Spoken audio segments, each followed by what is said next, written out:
That's it. Lovely. So And what it's- you'll see that you come up on the screen Oh, right, okay. because we will be webcasting. This one to switch it off? Just press the same one again.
Good afternoon, everybody.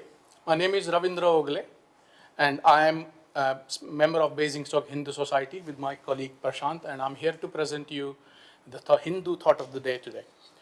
I'm an engineer by profession, and I help the Hindu community by serving as a priest in my free time, and hence I'm here today to speak about the thought of the day. So before I begin, may I wish you a Shubha Deepavali, Happy Diwali, that we are going to celebrate in a few days' time. And the topic I'm going to speak about today is environment and Hindu way of life.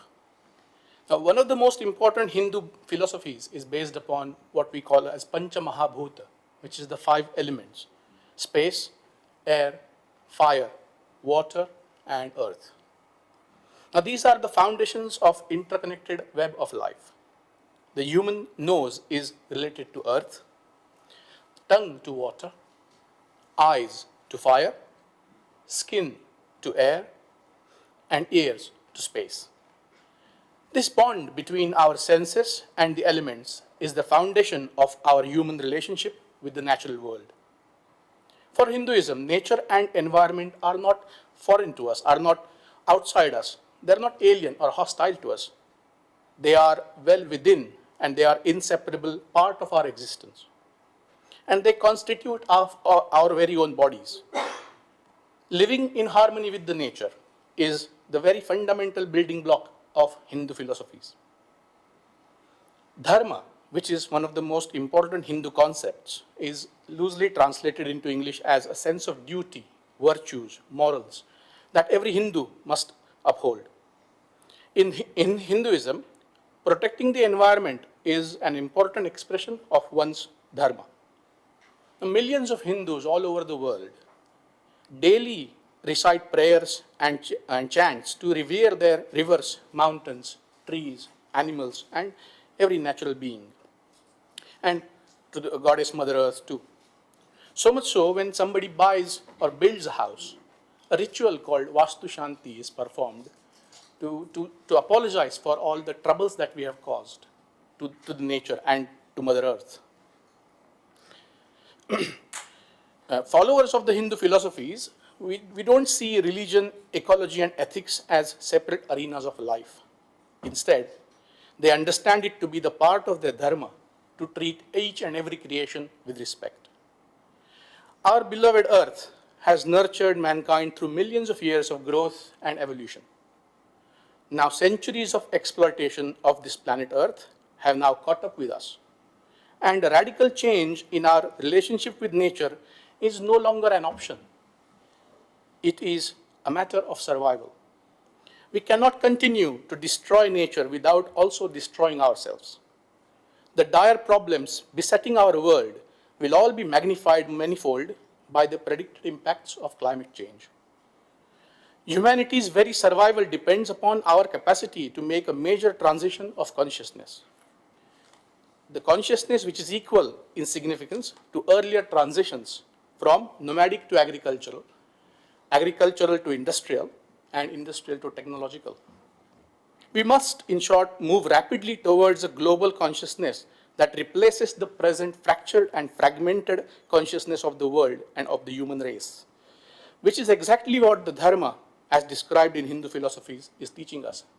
We say Vasudhaiva Kutumbakam, the whole world is one, and that's where the Hindu philosophy comes as a help to today's crisis. Thank you. Thank you very much, Ravinda. An interesting thought.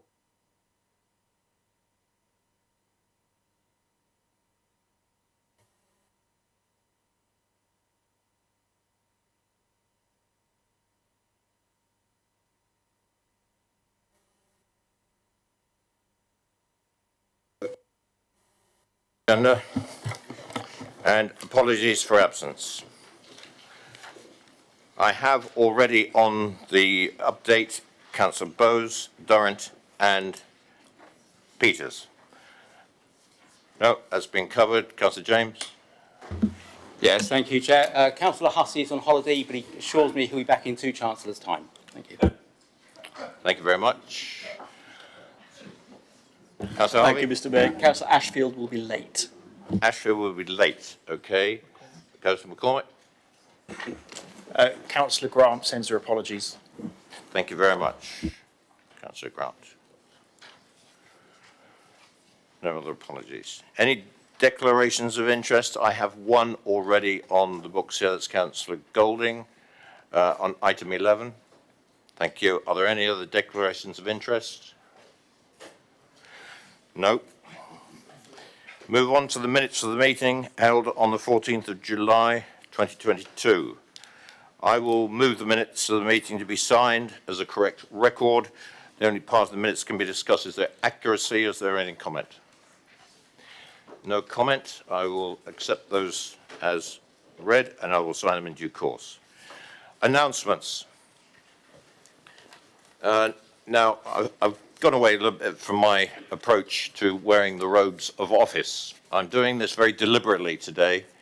An awful lot has happened to us as a nation since the last council meeting. We've seen the unfortunate demise of our late beloved Queen Elizabeth II. We've had a proclamation announcing the accession of King Charles III. And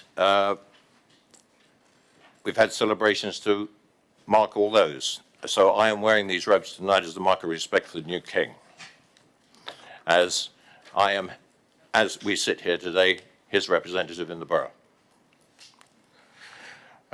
This evening also, because of the size of the agenda, I would like us to focus on the business of Basingstoke and Dean tonight and not have too many other distractions.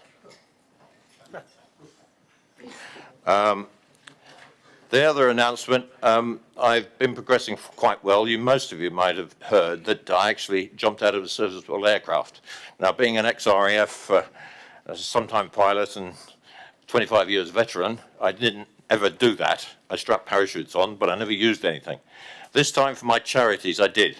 I jumped from 15,000 feet over Old Sarum and a tandem parachute jump, and I understand that the contributions to that charity jump are doing very nicely, and I know that some of the members here have contributed, and I thank everybody who has, to very valuable charities. If you don't know what they are, please go to my website on the Basingstoke Dean website. There's a good link. That's all I have to say. I'm going to pass the microphone across to the Deputy Mayor. Thank you, Mr. Mayor. Mr. Mayor, may I say a few words about the Mayor's response to the death of our monarch, Queen Elizabeth II, and the proclamation of the King Charles III. It was carried out with the greatest respect and dignity, and you did our borough proud at such a sad and historic event. Thank you.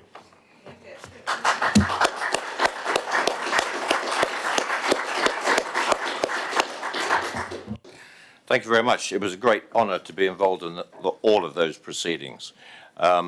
One thing that any mayor currently sitting anywhere in the country, we will all experience, we have experienced those events. We will also experience the coronation, which is happening on May the 6th. Unique in anybody's lifetime. Right, we've got questions from members of the public. We have no questions submitted. Petitions. To receive petitions, and we have one petition this evening. And the petition is for nuisance car meets in Basingstoke to be presented by Mr. Whittaker. Mr. Whittaker, you're present. Would you like to announce your petition? Yes. Thank you. Can you all hear me? Okay. Hello, my name's Peter Whittaker. I'm a campaigner for the Liberal Democrats in Brighton Hill Ward.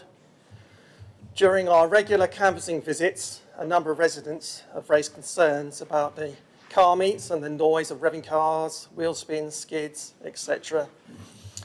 And they've asked us what the council intend to do. Now, I am aware that some of you, I don't know who, have already met the local police authority and the borough council community safety team to discuss the problem of car meets. But in order for us and the Liberals to keep focus, we decided to set up a petition in and around the Brighton Hill Asda area. And I'm pleased to say we've got 106 signatures where we're asking the council to continue to work with key stakeholders, i.e. Hampshire County Council, the police force, landlords and affected tenants, to develop a long-term plan to prevent these car meets or these unsolicited car meets in the future. In the wider area of Basingstoke, I'm aware that we've had car meets at Sainsbury's, at Wallop Drive and Chemshot. We've seen incidents at St Michael's Retail Park, the back of the leisure park behind the cinema, etc. On the industrial estates at Daneshill, East and West, we've had problems there. And obviously, as the car park is the one I'm focusing on here. I know that Sainsbury's have taken action. In March, they installed CCTV and added sleeping policemen. And if you enter the store after closing time, after it's shut in the car park, and you spend more than 10 minutes, you are likely to receive a fine. With St Michael's Retail Park, they have got barriers on Harrow Way, and they've also got some cameras because there's some time-measured parking places near Nando's. Leisure Park's got good CCTV, and the industrial estates at Daneshill, I had a look around there, and most of the offices, light industry, have barriers on their car parks. Not all, but most of them have. So the area of concern is Asda, because the supermarket do not own the car park. So it's very difficult to find somebody to sponsor and install CCTV or put barriers in or sleeping policemen. So we have an issue. I'm aware that around the UK, car meets, nuisance car meets are a problem. And I've been informed that Wokingham, for example, are trying a public space protection order where they're installing cameras in public car parks, and if people cause a nuisance or disturbance, they can face a fine of up to £1,000. I'm aware that this is just for public car parks, etc., public spaces, whereas the Asda area is private car park. Other initiatives are from the Department of Transport. They're doing a trial where they're looking at noise cameras or acoustic cameras, and these will measure the noise emitted from car engines and motorcycles, and if it exceeds a threshold, I think it's 74 decibels, then you can take a photograph and location where they are and then use it as evidence to give to the local police authority so that they can hopefully issue some fines. They're trialling these cameras in Keighley, Bradford at the moment, with plans to do 3 other areas, Bristol, Birmingham and Great Yarmouth. They're not cheap. They cost about £300,000 for the trial, but the ministers believe that if it works, it should deter nuisance car meets and noise. So I've already handed in the petition, but if you would accept my petition for consideration and action, then hopefully we can get the Brighton Hill residents quieter nights. Thank you very much. Thank you, Mr. Whitaker. Your petition will be passed to the Head of Service for Environmental and Community Services. Thank you. Agenda item number 7, resignations and appointments. On the update paper, and this is to appoint Parish Councillor Paul Mahoney to the Standards Committee. And is that agreed? Agreed. Number 2, Councillor McIntyre to replace Councillor Jeans on the Community, Environment and Partnerships Committee. And Councillor Jeans to replace Councillor McIntyre as a substitute member of the CEP Committee. Is that agreed? Agreed. Subject to approval of the parental leave policy at item 11 on this agenda, to appoint Councillor McIntyre as Chair of CEP Committee for the period of Councillor Golding's maternity leave commencing on the 11th of November 2022. Councillor Bound. Just as it is on the update paper, I just obviously would like to put that forward as a nomination subject to what's described on the update. I do have another amendment as well when you finish, Mr. Mayor. understood. Is item 3, with reference to Councillor McIntyre as chair at CP, is that one agreed, subject to item 11? Agreed. Councillor Bound? One more update, if I may, which is to replace on Human Resources Councillor Jeans with Councillor Rattigan, and to replace Councillor Rattigan as a reserve with Councillor Jeans. Thank you, Mr. Mayor. Is that amendment agreed? Agreed. Thank you. There's no, is there any other update on item B under agenda item number 7, reference to outside bodies? If there are none, we move on. Agenda item number 8, adoption of the shared licensing service statement of licensing policy to 2013. I'm going to move this from the chair and seconded by the Deputy Mayor. And speakers? Councillors, I had a question, Mr. Mayor, if I may. would you like to stand up, please? I had a question, if I may, Mr. Mayor, A question to whom? to the chair of the licensing committee about the policy. Can you do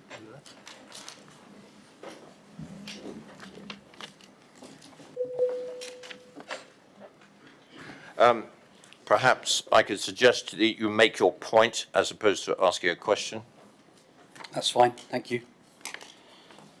You have 5 minutes, but as a speaker. I don't need that, thank you.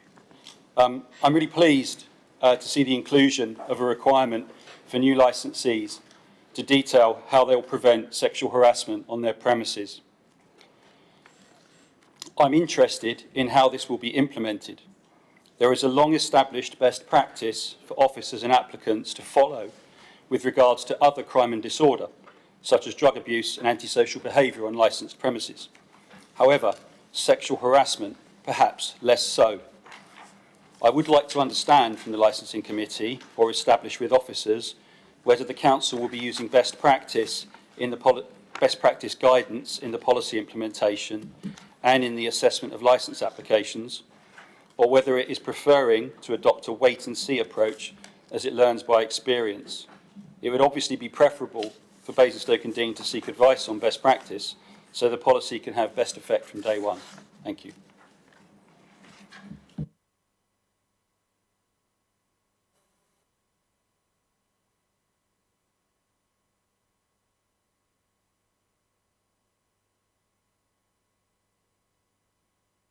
Councillor Goodison, you would like to respond to that? Thank you, Mr. Mayor. Yeah, would you If like I to may, stand I'll up, please? respond Councillor to... I'm sorry, apologies, Mr. Mayor. If I may, I'll respond to that in writing in a very short time indeed. Thank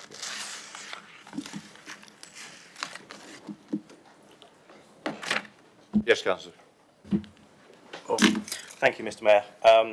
Councillor Basham has preempted my support of the inclusion of this on the licensing, on future licences as well, as the person who moved the white ribbon motion that we passed unanimously.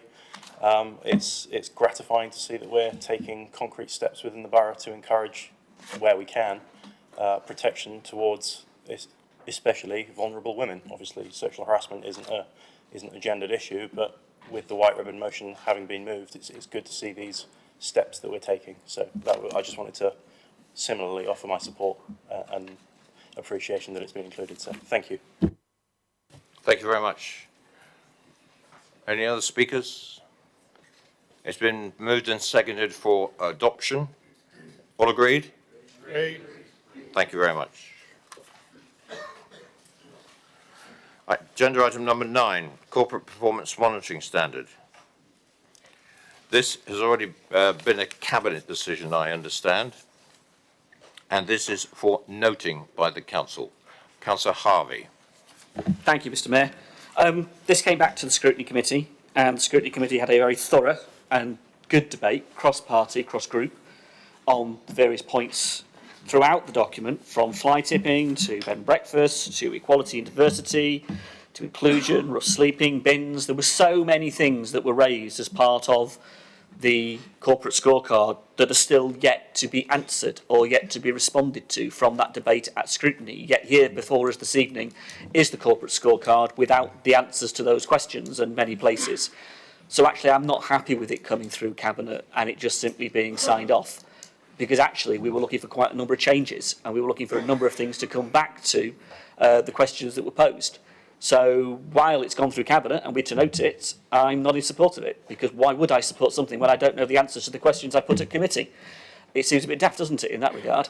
So in that way, I would like to see it come back or somehow have the answers to the questions we posed, so at least the committee knows where it stands with the debate that we had, because we took an awful lot of time to go through it in an awful lot of detail, and we've got every right to have the answers to the questions I think we put, one way or the other. Thank you, Mr Mayor.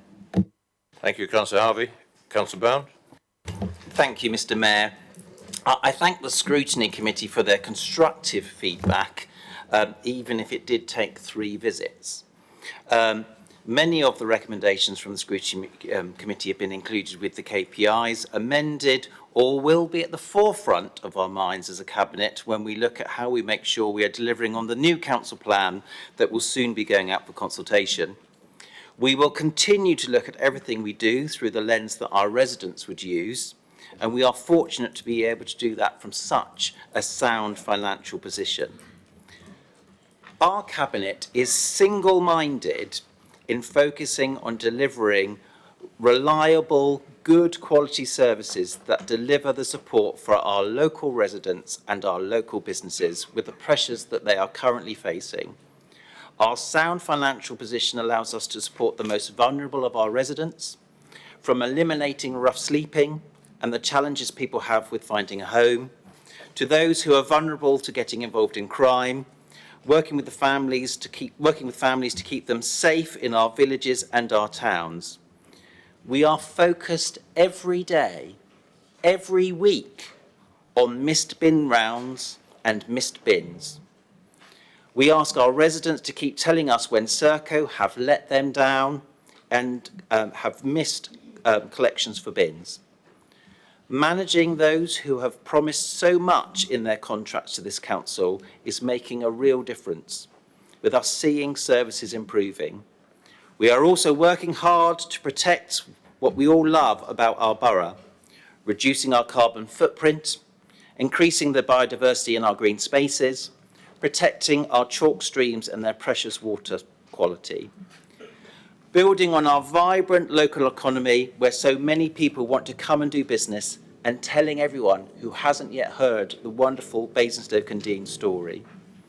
These performance measures show how our clear focus on delivering what matters to our residents, and I ask Council to note the performance scorecard, which was agreed at the last Cabinet meeting. I believe there were also some members here who got a response from myself personally to every single one of the recommendations that came from scrutiny. Councillor Harvey, I believe you were there directly. So I would like to recommend that, put it to this council for noting, Mr Mayor, that this is what was agreed by the Cabinet, taking legal advice from the monitoring officer, that it is our job from our council plan to agree what our performance monitoring KPIs are. Thank you. Thank you, Councillor Bounds. Councillor Kozdesko. Thank you, Mr Mayor. I'm struggling to reconcile Councillor Bound's response with the conversation, with the debate we all had here a couple of months ago, back in July. If you remember, we debated the scorecard and we all said that we wanted it to go back to scrutiny. And one of the reasons for that was that there was a KPI specifically about tree planting. And that KPI said that we would target planting 400 new trees a year. But actually, we cut down on average over the past few years. We've been cutting down 730 trees a year. So we're losing 330 trees a year. And we asked as a council for it to go back to scrutiny with the view, perhaps the not unrealistic expectation, that that target will come back and it will be stronger, it will be more ambitious. And actually what's happened is that that target has disappeared. There's no longer a tree planting target. So despite us all saying we wanted a tougher, a more ambitious, a more stringent target for planting trees, considering our ecological emergency and our climate emergency, what we've ended up with is no target at all for trees. And I know from my colleagues who attended scrutiny specific recommendations were made about that. So it's very disappointing to hear that these recommendations that we as a council requested, that the scrutiny committee themselves requested, have just not made it into the scorecard. Thank you. Thank you. Councillor Tustain, please. Thank you, Mr. Mayor. Yes, actually, I'm just going to back up on the trees. It's, I was looking at it as something I'm quite passionate about, and certainly seeing the fact that the figure for saying we will plant 400 trees, which is admirable. There's nothing wrong with that. That's excellent.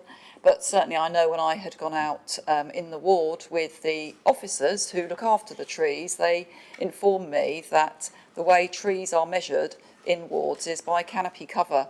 And this was a suggestion we put forward because in actual fact that may well be easier for officers to track. Now, as I say, when I went and looked at the figures, obviously we're not now looking at the same document we looked at in scrutiny. We're looking at something that's been altered.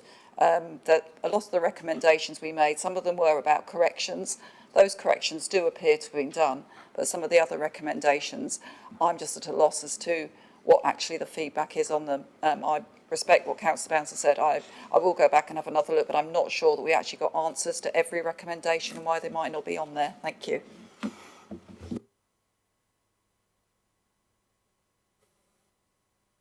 Thank you for that. Councillor Laura James. Thank you, Chair.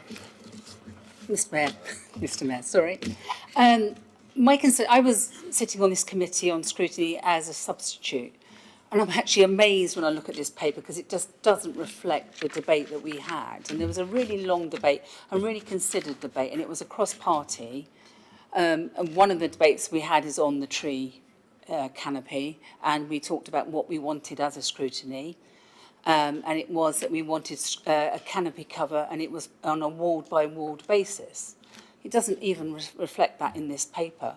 There were so many things that we wanted to see within this KPIs, and none of this is in this document. And it may be nice that the Cabinet have decided this, but we as scrutiny have done a lot of work, and we expect Cabinet to take serious the recommendations we made. And one of them that was made is, one of the recommendations is ISE 08, which is on the minimum level of rough sleepers in the borough. We had a massive commitment, if you remember historically, from the Cabinet member for housing, Tristan, and he was saying he wouldn't accept any rough sleepers. And then we've had tonight the commitment from the council leader that that's the case. But the KPI is that you'll accept 2. And what we said as members, that we wanted no rough sleepers in the borough. Why would we accept 2? If our target is that we want none, why are we putting 2 in there? There is so many things that we wanted to see in there. There's no mention of fly tipping. You make reference to bins and contamination.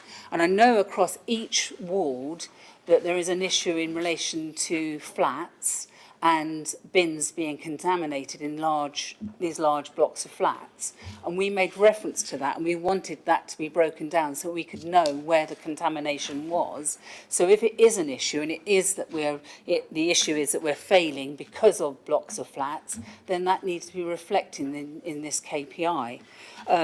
In relation to bed and breakfast, there is a KPI for the number of weeks that somebody is in bed and breakfast, and it is up to 6 weeks. And after that, it's counted after 6 weeks. But what we wanted to know, are people in bed and breakfast for 5 weeks and 6 days? And we wanted some reference to understanding how that breaks down.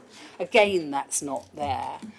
If you want scrutiny, or if we want scrutiny as a council, which we're told we do, and we want effective scrutiny, it's not for the Cabinet to ignore that. We need to find a way of, if we make these discussions and have these debate and we take this seriously, then it's for the Cabinet to reflect that they have heard. And if they have heard, or if they aren't going to do what we said, they need to be accountable. And in this document before us tonight, it should reflect that. But I won't be supporting this document before us tonight, and I really think that as good practice it should go back again, and I really don't think we should accept this before us, because I don't think it's acceptable, and I think this is poor scrutiny. Councillor McCormick. Thank you, Mr. Mayor. I'm going to tackle a slightly different subject area. Page 2 of the scorecard, there's a target there which says percentage increase in household waste recycled. Target's 27%. So these figures are a little bit vague, if I'm honest with you. Are we actually stating in that we are going to increase our target? At the moment, our recycle rate is in the region of 30%. It's one of the worst in the country. Are we saying we're going to increase that by 27% of the 30% that we've got already? Or are we saying we're going to add 27% to 30% and have a 57% recycle rate? And if so, have we really astonishingly achieved such a massive step increase? We've achieved half of what the target was, but that would still be a bigger increase than we'd had in the previous 10 years because our recycle rate has flatlined. Well, the other thing that concerns me is the target of 27% and the target of 15% and 9% and 9% that have been put for 2022 to 23. Really, where we are compared to the best-in-class councils for recycling is pretty shocking.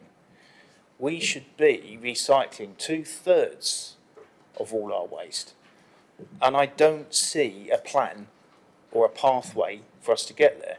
And we should aspire to do this because it will help us achieve our 2030 climate emergency target. And it's also something we need to be cognizant of. If we're going for net biodiversity gain as well, we should be recycling more. We should not be committing waste to the incinerator, where it's not doing us very much good apart from generating a bit of electricity.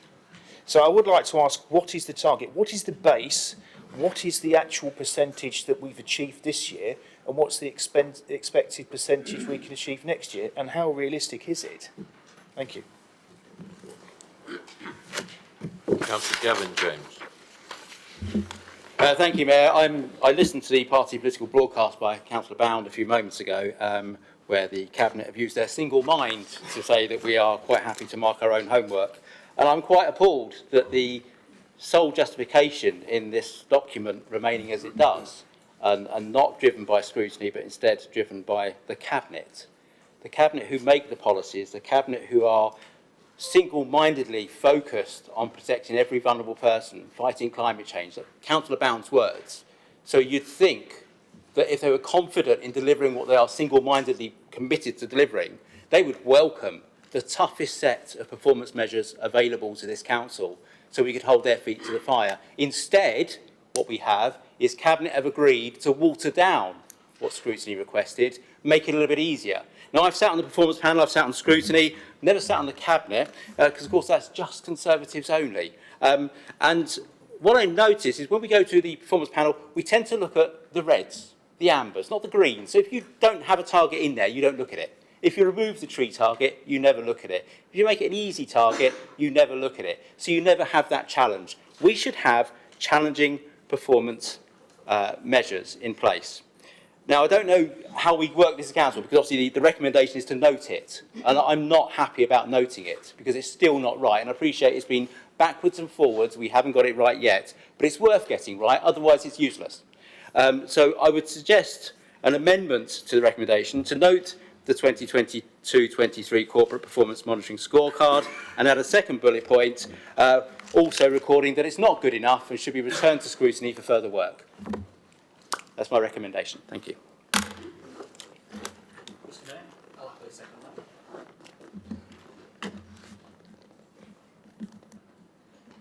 I'll get back to you, Councillor Harvey.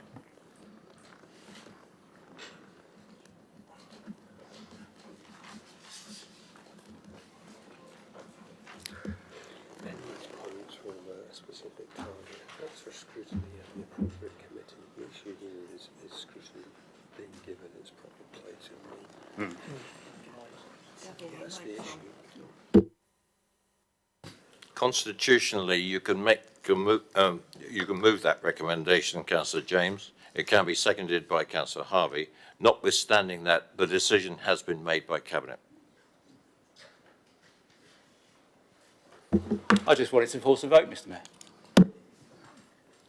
That's fine, but just bear in mind the decision has been made by Cabinet. I will continue with the rest of the speakers. We've got two more. Councillor Eachus is the next speaker, followed by Councillor Jones and then Councillor Lee. And then we will take the vote after Councillor Lee has spoken. Thank you, Mr. Mayor. It was just to come back briefly on the tree issue that I can see many people have raised, just to reassure everybody that following the discussions that were had at scrutiny about that tree KPI, I did have a long, detailed briefing from officers around that, and we are, as a Cabinet, absolutely focused on getting the right KPI when it comes to trees. It's not as simple just to say we chop down 793, so let's plant 793. It doesn't work like that. There's a lot more work that has to go into it. There's other ways that we can look at carbon offsetting. Trees are definitely something that we're focused on, but we have got officers looking at that in detail. But it's getting the KPI right, so it's not being ignored. And actually the leader at Cabinet, when that point came up, did say that it is being looked at and will form part of the new council plan work. That's correct, isn't it? And on the recycling side of things, we are looking at that at the moment. We are doing works. I agree with Councillor McCormick that recycling is much better than incineration.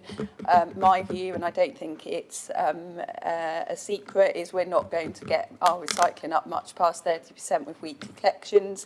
And that's something that we need to continue to look at, especially with climate change and the climate emergency continuing to play a big part in all of our lives now. So recycling is definitely, again, on the agenda, and we're continuing to look at that and how we can increase those rates. Thank you. Councillor Turner-Jones. I'll try that one. I haven't been here long. Thank you, Mayor. What I'm getting up to say is that as Chair of Scrutiny, I've tried to bring everybody along, not cross-party, not party political. And I don't think the Cabinet appreciates that, to be perfectly honest, because it hasn't only come from this side, it's come from your side as well. And I don't think you've answered the questions enough. I'll be honest with you, it's hard enough to chair the meetings, and a few from your side may agree with me on that in recent times, but we're trying to get things done for Basingstoke and Dean, not for Tony Jones, the chair, or the Cabinet. I was going to use nice language. But we need to start talking, and I'm sorry, you're like they're up in an ivory tower sometimes. And listening to your speech earlier, I thought your party political conference was gone. But listening to it, it's propaganda. Tell us where you're coming. Tell us what you're doing. If we don't like it, we can always vote against it. But what's happening now is not good politics for Basingstoke and Dean. And I think councillors of all parties ought to recognise what we're here for. We're not here to get you lot something through and us lot against. We've got to start doing things. You say we're well off as a council? I can't see it at the moment, I'll be perfectly honest. I've been around quite a while. And a lot of the stuff we used to do, we don't do. Different reasons, different things. We're not thinking about the people. And I'm sorry, we pushed this through 3 times at scrutiny. We've got a panel set up, and I think to myself, well, why did we sit there with that agenda on that night, which was full, to try and get it through so you go to the Cabinet with recommendations? I should have just said, no, I can't do it, get on with it. So think what you will, but I think I might be voting with this lot. I can't see that we're getting anywhere, and I'd like a few of my colleagues from scrutiny to speak up, just to say that we're all thinking on the same lines, because I think we are. Thank you. Thank you, Councillor Jones. Councillor Lee. Thank you very much, Mr. Mayor. I'm actually going to talk pretty much about what Councillor Jones has just spoken about. I'm frustrated. I'm a new councillor, 5 months into the job, and all I see is a process that seems to be a front for smoke and mirrors. At the end of Councillor Cubitt's term, she talked about upholding democracy. and that's why we are here, is to uphold democracy for our residents. Many people have sat here tonight and said that they're not willing to support this report. I'm not willing to support it, purely because people have been asking for changes, asking for discussion to be had, and that's not happened. It seems that we can just give things to Cabinet and they will push things through, and that's all that seems to be happening. I spoke about it at Cabinet recently with some of the agenda items that you've passed through there, and I'm not willing to put up with it anymore. It's frustrating, and quite frankly, as a councillor that's newly elected, it doesn't bode well for the future of this borough if that's the way we're going. And that's your maiden speech? Yes? No. Oh, beg your pardon?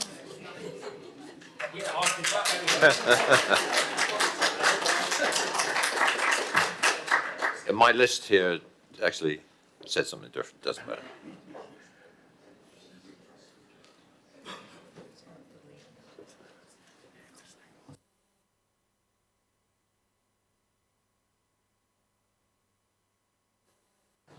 Right. I'm going to go back. I'm going to have more speakers on this, but I did say I would take the vote after Councillor Lee. Councillor Gadden-James, could you read out what you wanted the second bullet point to be? Yes, the second bullet point is to return this to scrutiny for further work before final approval.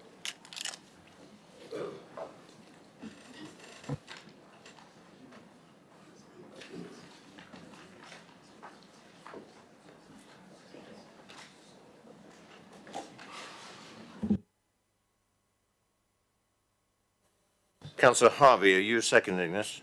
Yes, Chair. Thank you.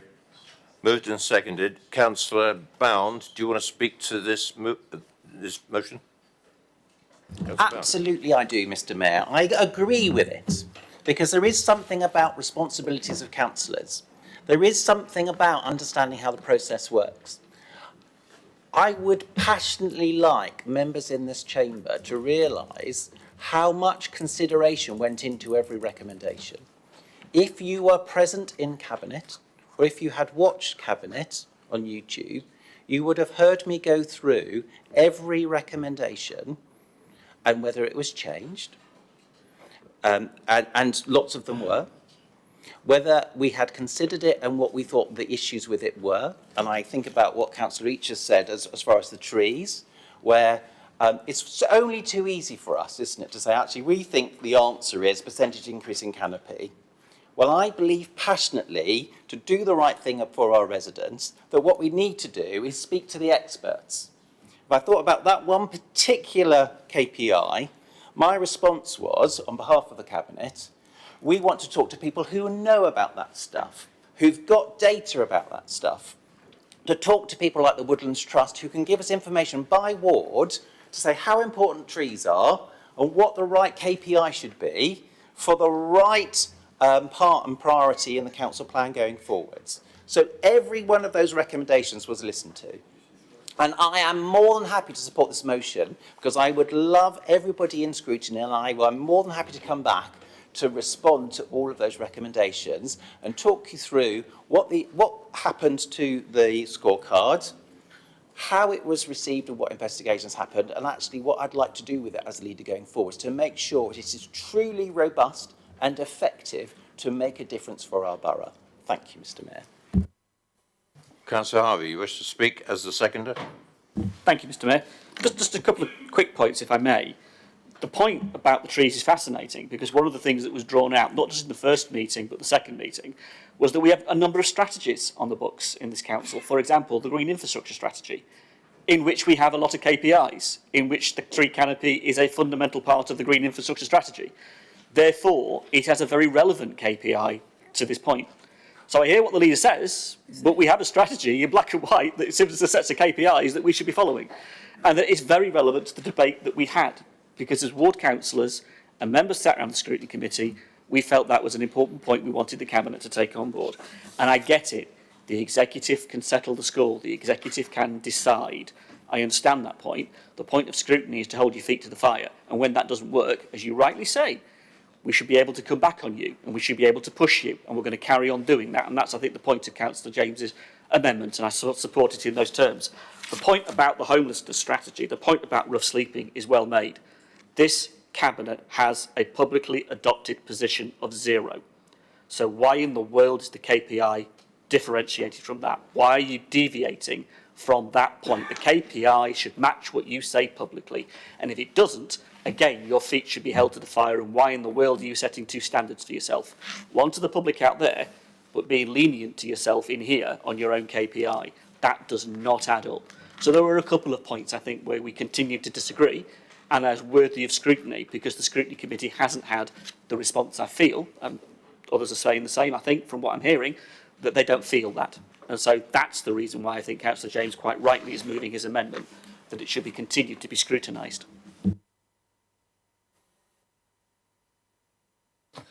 Thank you, Councillor Harvey. Now I'm going to ask the council, is everybody agreed on this amendment to the recommendation? Agreed? That is carried. Councillor Gavin James? Councillor James? That is carried. Now, Councillor Basham, do you still want to speak?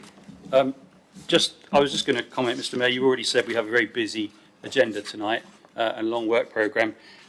If we are to bring papers to council that we are to note, then may I suggest that we don't bother bringing them to council, that we note them if we can't unnote them? Otherwise, we're just elected as nodding dogs here. Thank you.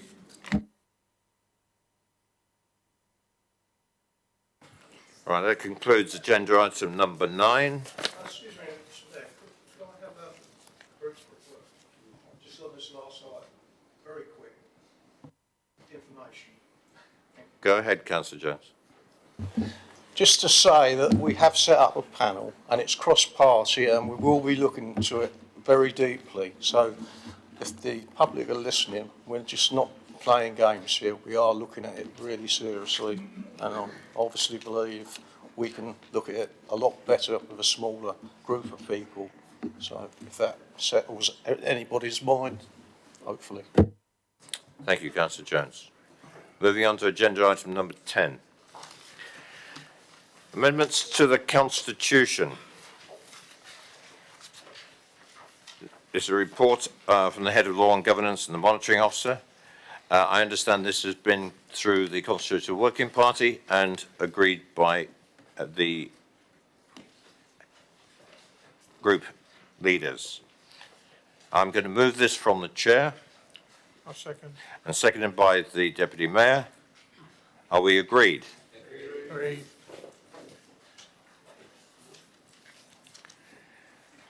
Parental leave.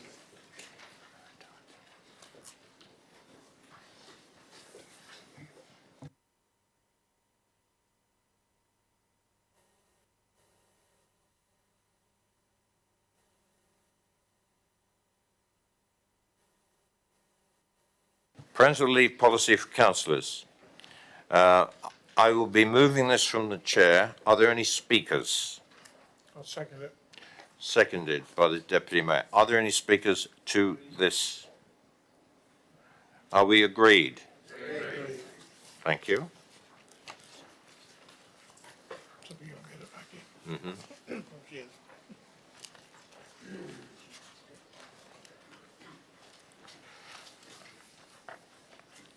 Agenda item number 12.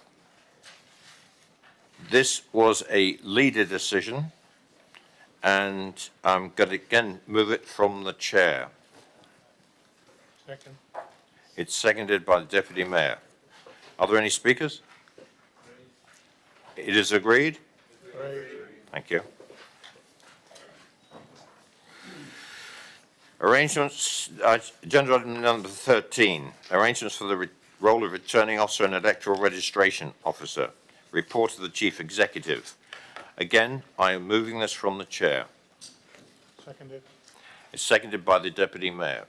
Is it agreed? Agreed. Right. This one is not going to be moved from the chair. Agenda item number 14 is the Ashford Hill and Headley Neighbourhood Plan, and I believe the portfolio holder, Councillor Ganesh are you going to speak to this, Councillor Ganesh? Are you proposing it? And I saw Councillor Radigan's hand up. Are you seconding this?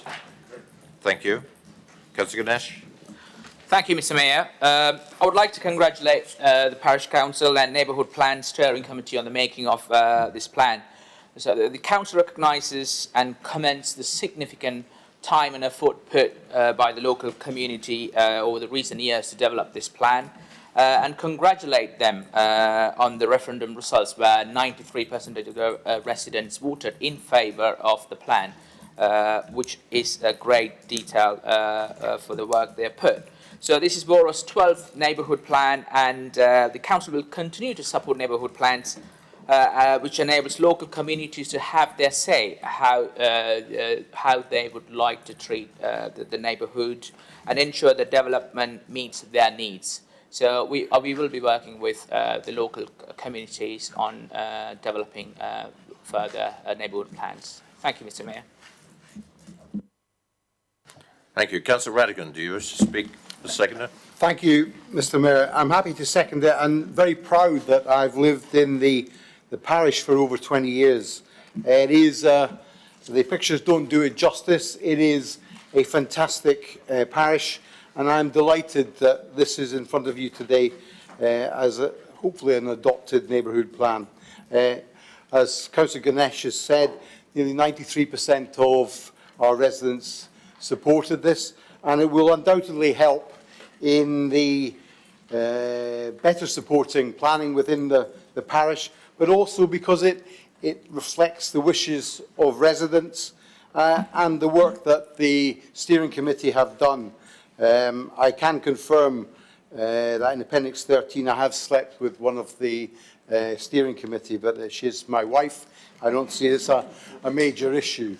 I'm delighted to bring this to you. We've got areas that are triple SIs, like the Ashford Hill Nature Reserve and the Water Meadow, and I would encourage all of you to come out to it, see it, and remember, if you're on DC, that some of these things need to be retained and will be in line with the neighbourhood plan. So I urge you to make it known that it can be adopted, and I thank you. Thank you very much. Councillor Frost. Thank you, Chair. Okay. One of the ways that localism or local democracy, I believe, is best served by the development of a neighbourhood plan headed by the local parish council, in this case Ashford Hill and Hadley in my ward. I like the fact that a successful neighbourhood plan reflects the views of the local community and residents on how they want their villages to develop. I would probably like to thank the Parish Council of Ashford Hill and Hadley for all their hard work, along with the steering committee, and also local residents for taking part in the successful recommendation in support of this neighbourhood plan. And I look forward to its successful adoption by this council.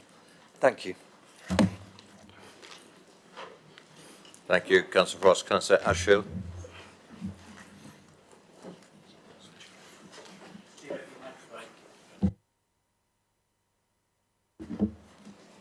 Thank you. I just wanted to note, after Councillor Rattigan's speech, that perhaps he wasn't quite as respectful to the North Wessex Down AOMB in Whitchurch when he invited me to meet some developers at Whitchurch train station a couple of years ago.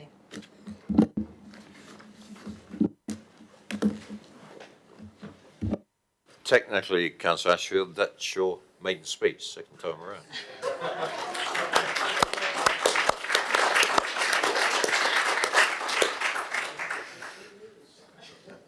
Are there any other speakers to the neighbourhood plan? Councillor McCormick.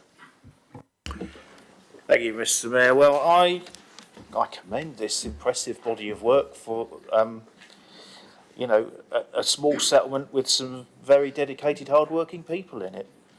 I had to do a double take when I looked at page 170 and I saw an area with a red boundary on it, because being a reserve on DC and former DC member, that's normally the area in which you're building within, isn't it?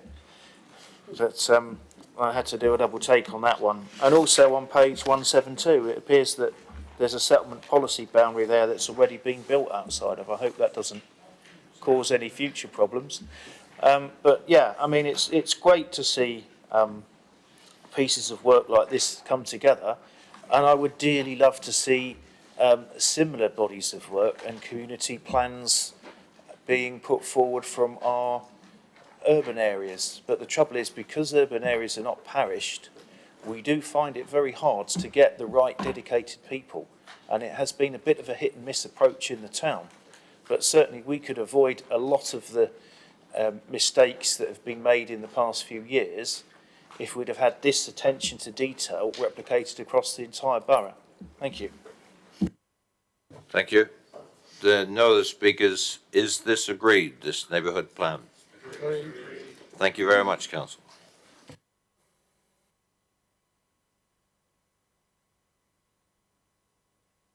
I'd like to echo the endeavours of the producers of that neighbourhood plan, because it takes a lot of dedicated work, a lot of time from a lot of people who are volunteering to contribute to them. Agenda item 15, there's development of Ox Grove, Picket Place, Andover. I hope the paper is fairly self-explanatory. I'm going to be moving this from the chair. I note Councillor Harvey wishes to speak, and Happy to second it.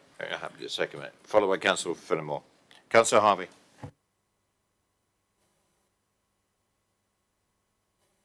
Can I go first, Mr. Mayor?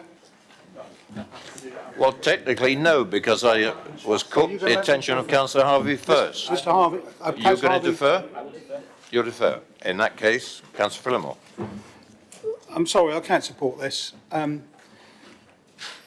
Where does this offsetting end? I mean, how does offsetting nutrients protect our environment? I've heard from our learned councillor from Headley about the SSRIs, and this is not safe. This idea of offsetting bits of land into other areas is not safe. We've got it written here. The identified impact is currently subject to work commissioned by the local planning authorities in association with Natural England and the Environment Agency and water companies. As such, uncertainty remains as to the potential for future housing developments across the Solent region to exacerbate these impacts, creating a risk to the future conservation status. Now, how safe is that? I mean, this cabinet of ours has rolled over and allowed this. That's the thin end of the wedge. If nothing else, this offsetting should be in the same ward, else we'll have countrywide offsetting for developers to build wherever they want. I'm just against it. I'm sure the mayor's listening, but he's talking. Councillor Harvey.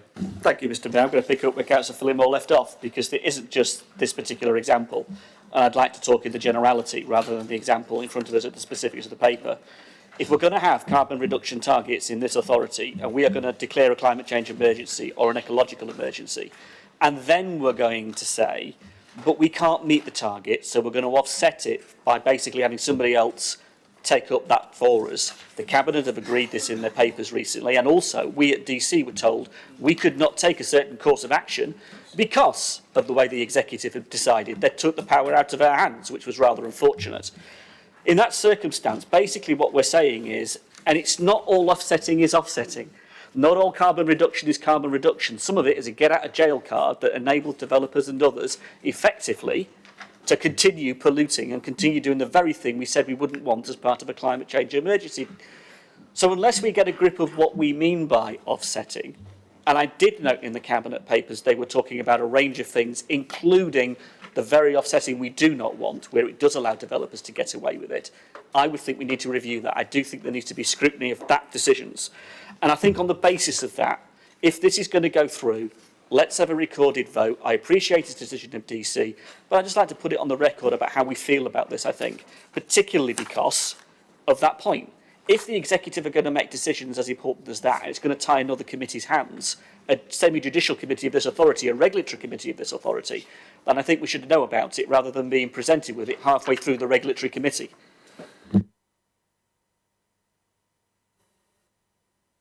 Councillor Cubitt.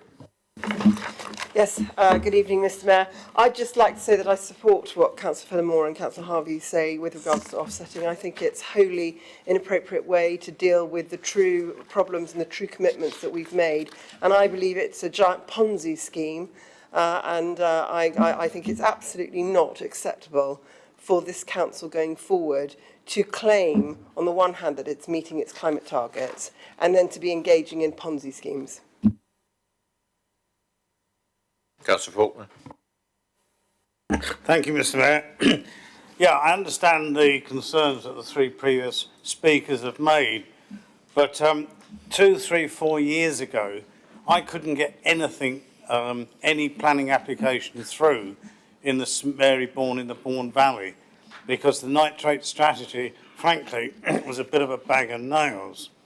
And we couldn't get anything through Natural England because they weren't quite sure what an offset strategy was.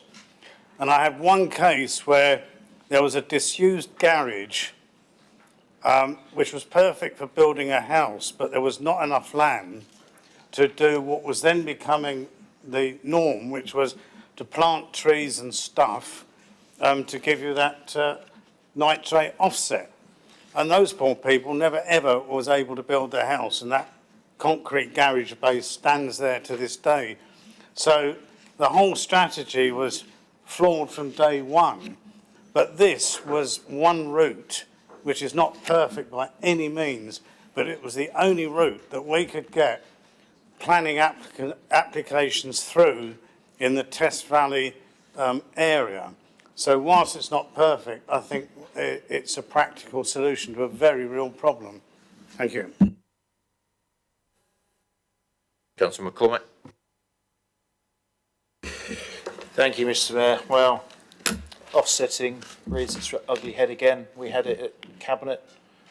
I spoke about it in Cabinet. I think it's a dangerous road to go on. Basically, we need to have real reductions. We need to have real nitrate mitigations. We need to have real biodiversity gains.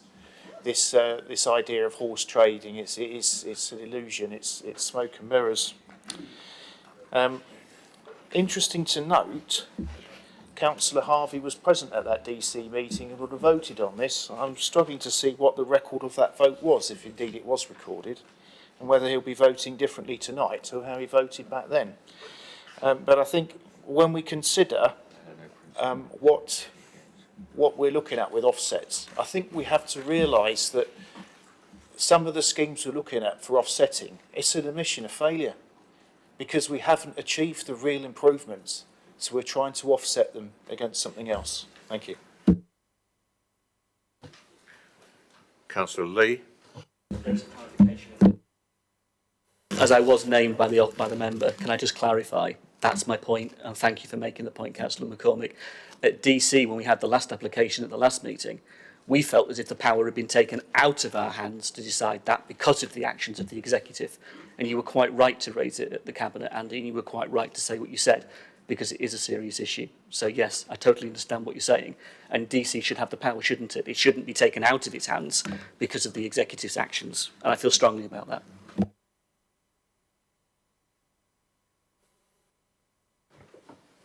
Councillor Lee. Thank you very much, Mr Mayor. I'm probably not going to say it as eloquently as everybody else this evening. Test Valley, just had a quick look, it's about the same square mileage as what Basingstoke and Dean is, 250 square miles. I'm struggling to understand why they don't have their own offset place that they can put this nitrate. It beggars belief that we're having to use land in our borough to offset somebody else's mistakes. What next? Winklebury and Manydown, when we build in on Manydown itself, that we call up North Darlington Council and ask that they offset some of our problems. I'm not willing to pursue that, so I won't be supporting this tonight. Councillor Howard Sol. Thank you, Mr Mayor. I've sat on DC for the last year and a half. We've had this issue come up a few times, most recently, last week I think it was. It is an ongoing issue, but I'm sure you've all heard this phrase before, possibly even coming out of my mouth, but you can't offset your way out of a climate emergency. I very much agree with Councillor Cubitt. She spoke with her usual aplomb, and I really appreciate hearing that level of support for climate issues coming from the other side of the chamber, because sometimes it does feel like we're shouting to the void somewhat. As for what Councillor Falconer has said, the issue isn't that we can't get things built. I do appreciate, having sat on DC, that it can be difficult sometimes. The issue is that we're offsetting in different boroughs. So if you have concerns around it, we can still come up with a different policy that is fit for purpose, that doesn't just shift the problem around different areas of the country. So I would like to see a better strategy developed to allow that in future. That's all I have to say. Councillor Bound. Thank you very much, Mr. Mayor. I would just like to repeat what I said, for clearly there weren't many people watching Cabinet that evening. There were clearly other things to watch on the television. It is our view, and the view of the Cabinet, that everybody is right to say that offsetting has had a very bad press. And I think for many of those schemes, quite rightly so. There is a reality, though, that says when we have looked really closely at how do we do the right thing for our environment, we have taken some expert advice to follow the Oxford principles for net zero to have aligned carbon offsetting. Those schemes nationally are in scarce supply that meet the absolute best practice. And we are engaged in an activity to develop and grow some initiatives that are not only in this country, but actually are more local. Because as lots of people have raised, we don't want to have all sorts of offsetting for all sorts of authorities and all sorts of different places across this country.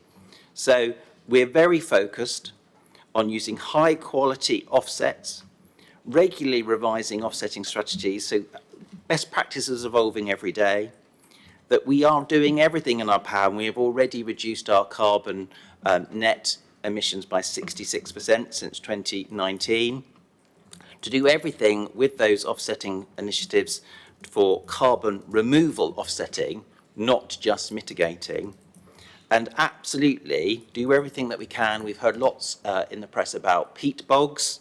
There are other ways to do that more locally, so that we do absolutely everything we can to shift to long-lived storage for carbon. So be under no doubt how serious we are to mitigate the damage that we do as human beings every day, where there are currently some technologies that do not exist to do everything that we are ambitious to achieve. I would also just be really clear, let's not conflate what we are doing as an executive with what is proposed in this paper as far as Oxgrove and Picket Peace. Thank you very much, Mr. Mayor. Thank you. Could I ask the legal officer for an opinion on the decision in front of us based upon the debate we've had? I think we've aired our concerns very seriously, but I do think I'd like to hear from the legal officer of the decision that's in front of us.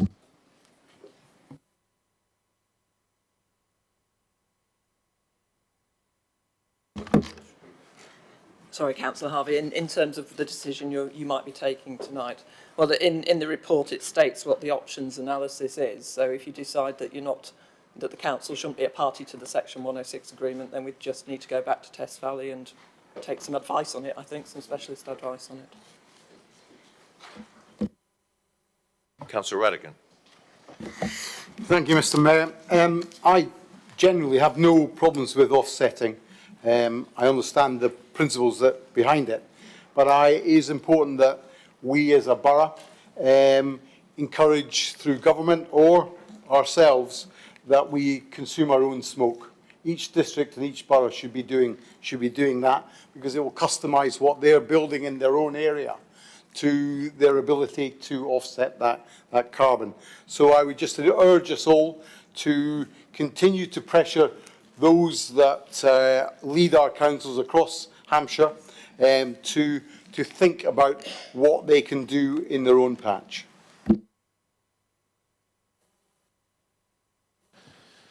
Right, this has been moved and seconded from the chair.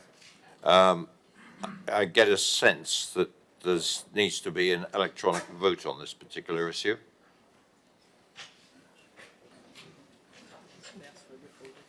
Yep. So can we set the vote up, please?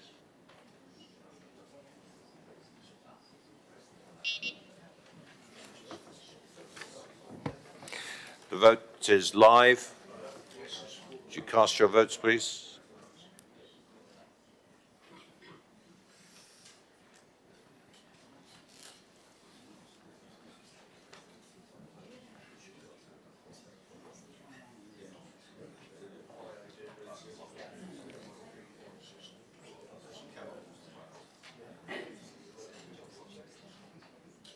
Not voted 11.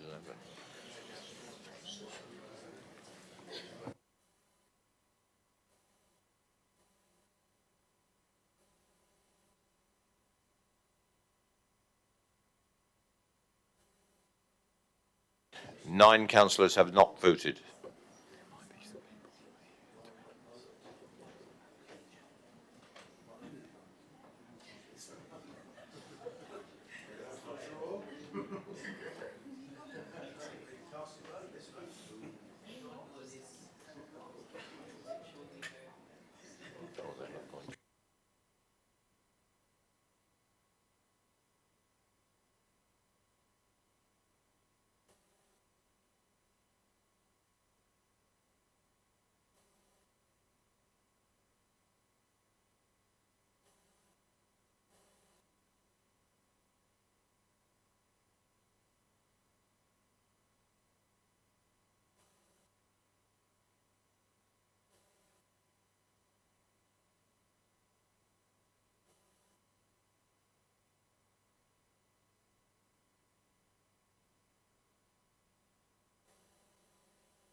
Right, the vote is closed now, so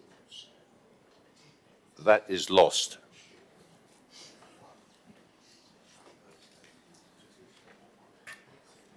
Right, we move on.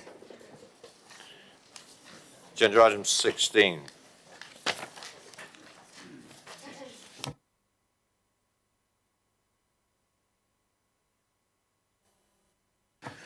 Calendar of meetings, 2023-2024. I'll move this, or are we agreed, first of all?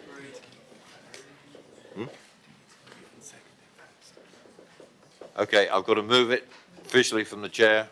Second it. And you've agreed? Yeah. Thank you.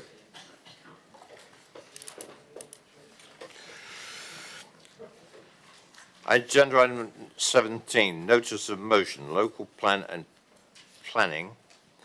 Councillor Tomlin is the proposer. Councillor Tomlin. Thank you, Mr. Mayor. Good evening, members. This motion seeks a commitment to achieve a local plan that will be derived from the wishes and the needs of the existing residents in the borough and provide the growth required to meet our borough's overall needs. This council has agreed that we should have a better understanding of our real housing needs rather than a general universal calculation dictated by our government. Our existing local plan is robust and was obviously proved sound by the Planning Inspectorate, but it needs a review to enhance particularly the essential underlying threads of the climate and ecological emergencies.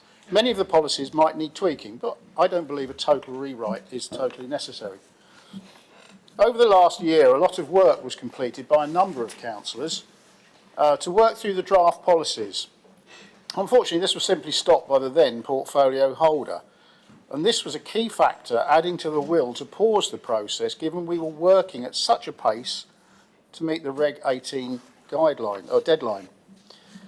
Previous draft policies did not meet members' expectations and the needs for their local communities and the borough as a whole. Disagreement emerged with the draft rural strategy and the town centre strategies. The regeneration policies were not seen as satisfactory compared with our existing local plan policies. Members do want to help with these policies. We have a large pool of talent within the borough, within BDBC, its officers, members, but we mustn't forget our parishes and our communities. A community-led approach is required. Now, as we are paused, then it is time to engage with the communities, the wards, the parishes, and neighbourhood development plan teams to establish the actual needs. across the borough. Let us establish the true needs, identify the infrastructure needs and deficits, and learn what it is like living day to day in our communities. Let us derive the housing numbers from the on-the-ground research. We need to check the infrastructure, the water and sewage. The water concerns are pretty well another emergency all of their own from what we have learned.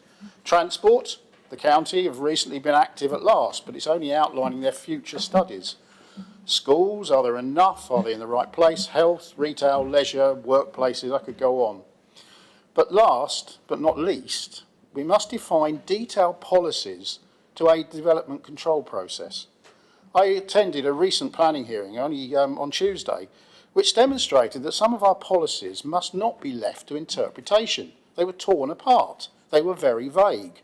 They must be specific and robust, as developers will twist our intentions.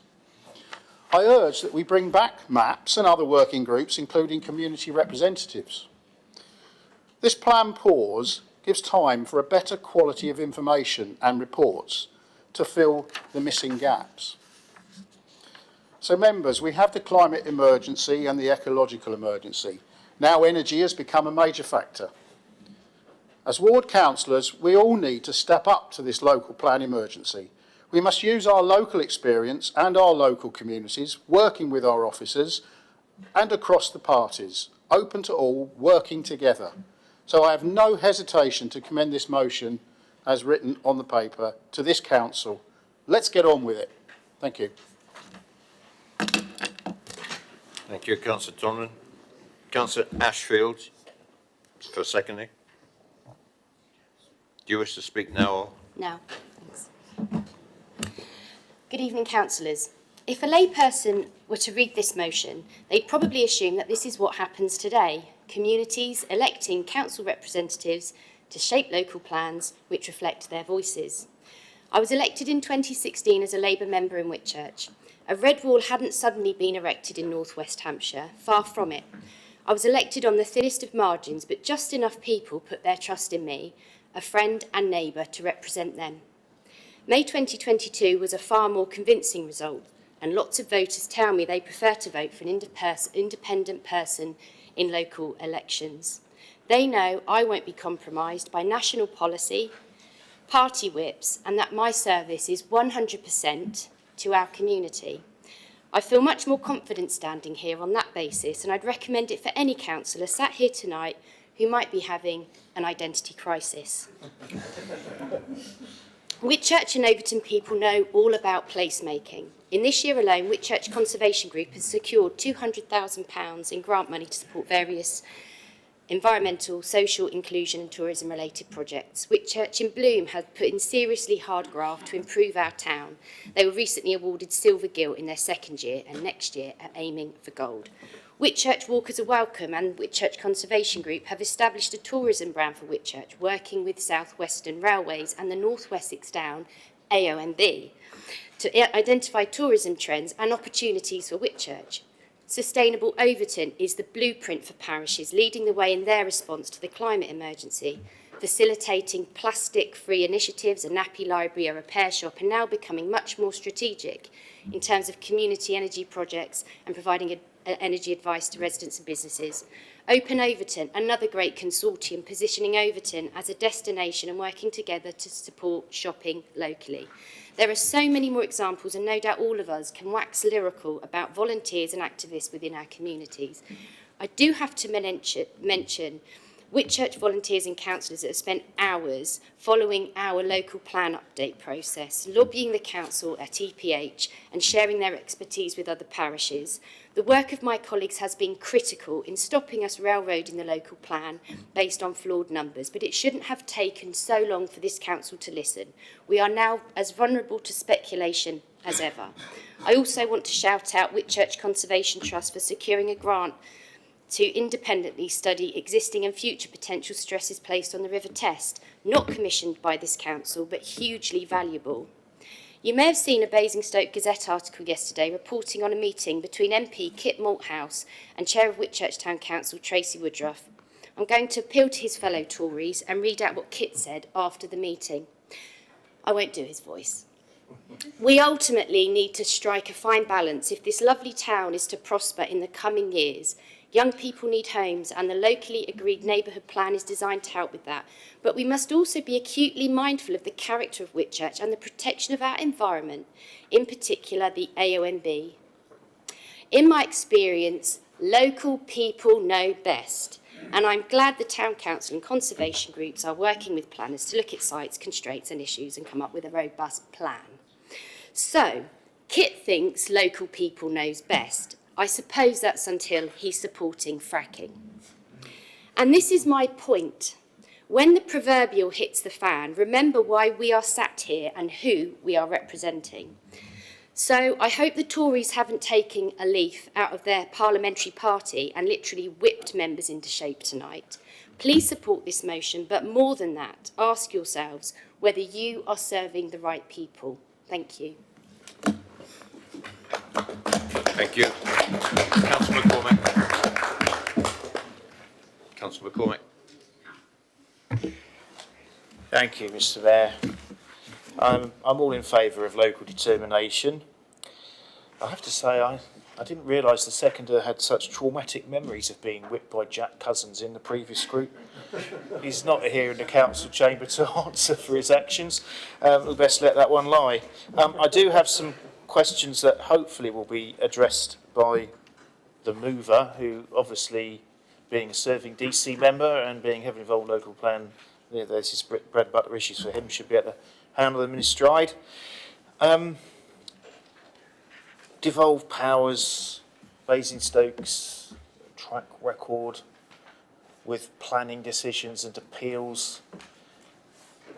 It looks like we might risk the very opposite of what he wants in terms of things going up to the planning inspector with increasing regularity. I'd like to hear his views on that. It's a fine line between doing quasi-judicial decisions locally, which I'm all in favour of, and making decisions that stand up to legal scrutiny when a developer decides to send them to appeal. Sadly, we are in a bit of a difficult position on that one, as we are with our 5-year housing supply as well. And it would be very easy to say, let's abolish 5-year housing supplies, let's lobby the government to build less houses. But the other end of that, which a lot of people don't talk about, is the people that can't speak for themselves who are waiting for housing. We've got a housing list of 5,000 people. How do we address that as a borough? How can we make sure that we can build local houses for our local residents? Well, there is quite an easy way, that'd be to build council houses and put that in the plan. There doesn't seem to be any sign of that happening anytime soon. We also were on a bit of a sticky place in 2012 when the council was deemed to have broken the law in setting its own housing numbers in connection with many down on the previous local plan. Are we prepared to break the law for a second time? First-time offenders get let off relatively lightly. Second-time offenders are recidivists. That's all I would have to say on it. I would give it a cautious welcome, but I think we do need to be very careful in what we wish for. I would like to see our residents housed, but at the same time, when we look at the numbers that are going to be likely imposed on us by this government, and the developer profits and people coming in and snapping up houses that our residents can't afford, and our transport infrastructure overloaded, and our sewerage provision overloaded, and our drinking supply water strained, and our rivers put at risk, I do wonder, is it really worth it? Thank you. Thank you. I'll advise you now, I have 8 speakers on the list. We are time limited in speaking time.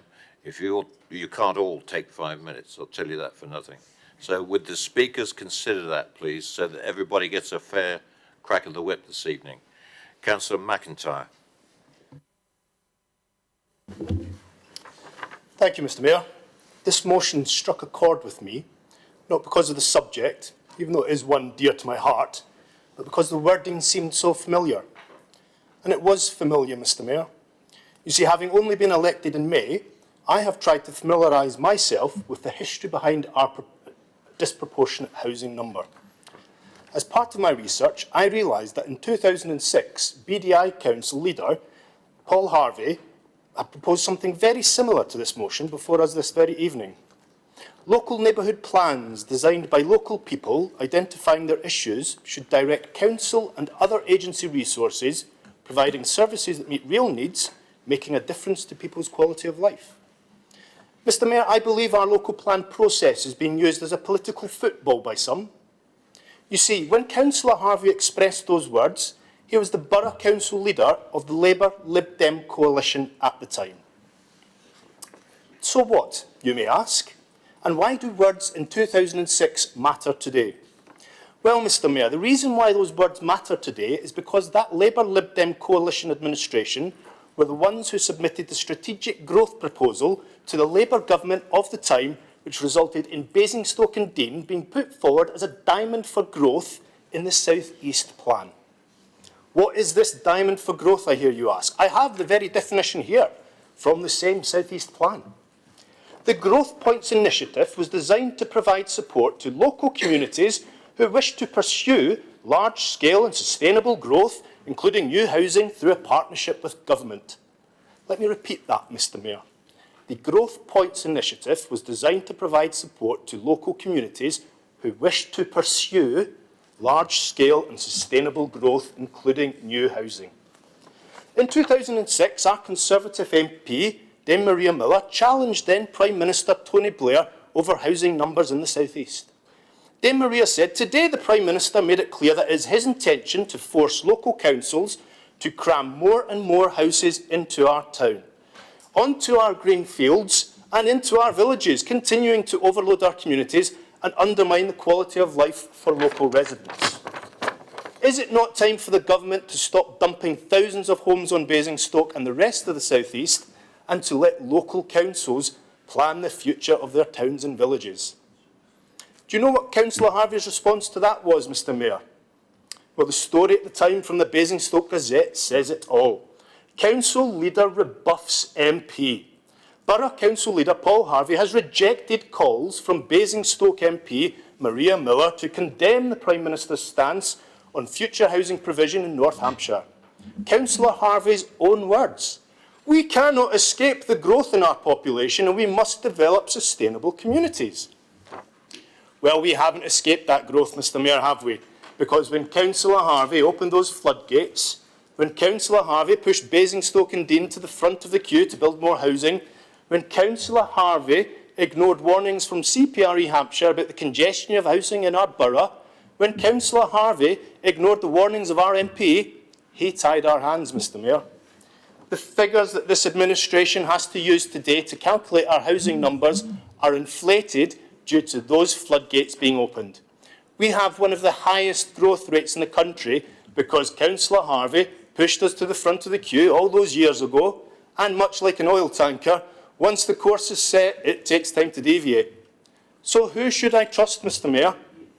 A leader, Councillor Simon Bound, who has been on BBC South, saying enough is enough, we have to slow down new house building, or a leader, Councillor Paul Harvey, who is openly advocating for more homes. There's an old saying, Mr Mayor, once bitten, twice shy. And you have a minute left. And I hope our good residents of Basingstoke and Deane look closely at Councillor Harvey's previous actions. I say to those residents, by all means, judge us by our actions, but judge others by theirs as well. That's why I have an issue with this motion, Mr Mayor. It's not the message that is the issue, it is the messenger. Thank you.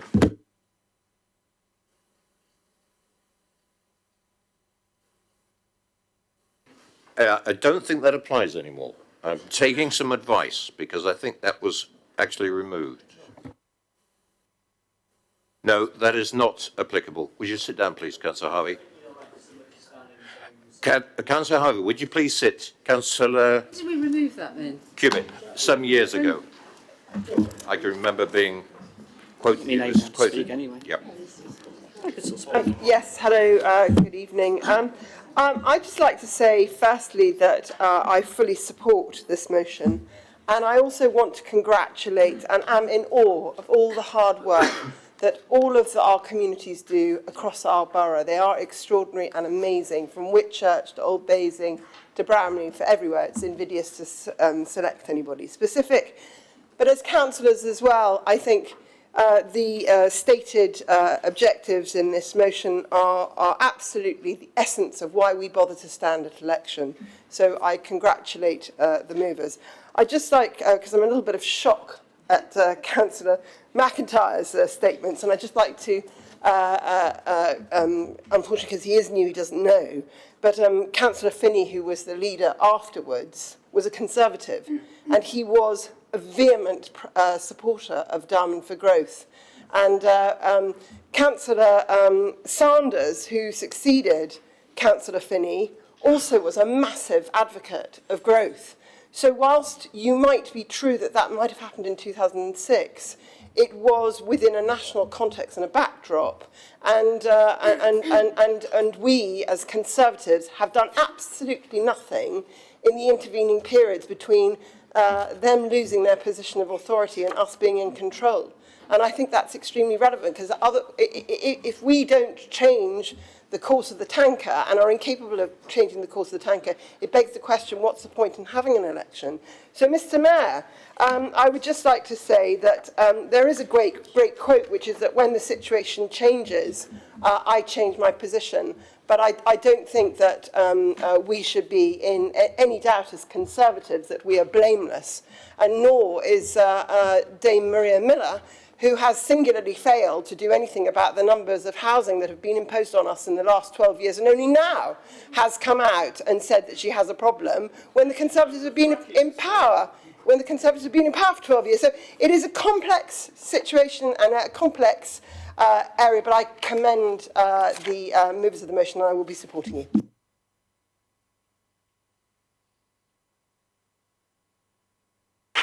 Councillor Bound. Thank you, Mr. Mayor. I have probably bored too many people with my privilege of working with many local authorities up and down this country. It is often said in the halls of the Local Government Association that there are no parties in local government. There are only two parties in this country, one which is the Local Government Party and one is the Central Government Party. Why is that relevant? It's because we have to operate within the guidelines and the rules that we have in front of us. I support this motion, but from a very specific street corner. We have unanimously, as a chamber, voted to reduce our housing number. We have unanimously agreed that we will do everything that we can. We have unanimous support in this chamber to ask our officers to do everything that they can. I have spoken to many local authorities when I was the portfolio holder that were cited as examples of people who have the magic wand, whether they are Conservatives, whether they are independent run, whether they are Labour run. Let me be really clear. Nobody has the magic wand. It will take a huge amount of hard work. And I would like to join with everybody who's spoken already to congratulate all of those people that have supported us in that work. I spoke at the recent Basingstoke and Dean Association of Parish and Town Councils, and they wanted me to pass on their gratitude for the support that they have had from this council, from all of the councillors in this chamber, for the members of EPH, for challenging that level of growth. We do need to slow it down. We will slow it down. And as the leader of this authority, I appreciate everybody's support with all of our activities to do it. And I will be supporting this motion. Thank you, Mr. Mayor. Thank you, Councillor Bound. Councillor Ganesh. Thank you, Mr. Mayor. As portfolio holder for planning and infrastructure, I support the intention of this motion and the central importance of the local community in shaping in the borough. So the council has an adopted local plan, and we are in the process of updating it, and it's being shaped up with the involvement of members, the EPH, the committees, stakeholders at every stage, with significant statutory stages of consultation still to come. So unanimously, as the leader said, we have voted against or not to go with the number and that was proposed. And the Cabinet recently decision on 27th of September to take more time to consider a suitable housing figure for the borough, recognises the importance of keeping the plan process going, but in a way that directly responds to the local concerns and local circumstance. As some of the councillors already mentioned, we have had enough engagement, and we have been working with from Whitchurch to Bramley to Old Basing to every part of the borough. So the involvement of communities is key part of the development management process. However, all planning decision and process must follow relevant legislation, which includes a right of appeal for developers, and will involve the independent planning inspector where appropriate. So planning applications are assessed against our adopted policy and plan. Planning gain is secured through a legal agreement where this is appropriate. So I will be supporting this motion in the essence of the intentions and what it will bring to the full council today. Thank you, Mr. Mayor. Thank you, Councillor Ganesh. We have 6 minutes left on this debate.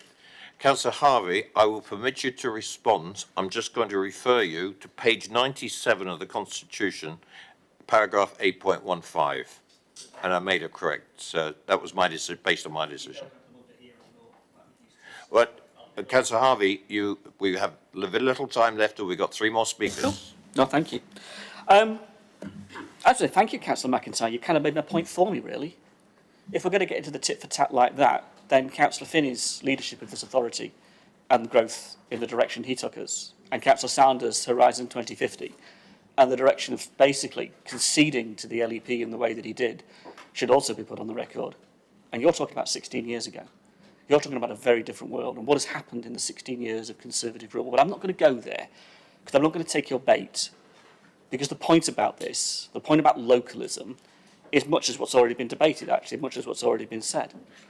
But if we are truly listening to our communities today, with all that we are dealing with today, then the responsibility of this chamber is to plan the future of Basingstoke and Deane with that in mind.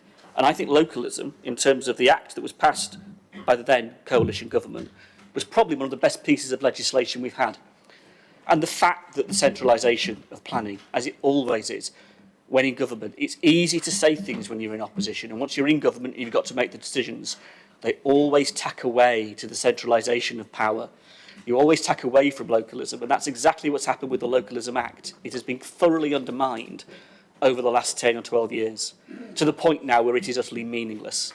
And it's quite fascinating when you hear question time and you hear the Prime Minister say, before she resigned today, I'm going to do EID, which one? I'm going to do away with housing targets. And it's glib statements. And it's all about what the central figures will do for us, rather than us doing it for ourselves and us showing the quality of local democracy and how it can be, exactly as the leader describes in terms of local government versus central government. So I listen to what you say, and I say the power has to be in our hands.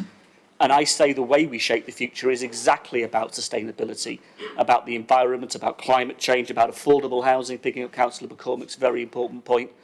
You know, how this council delivers housing for once. How many times have we run away from that point?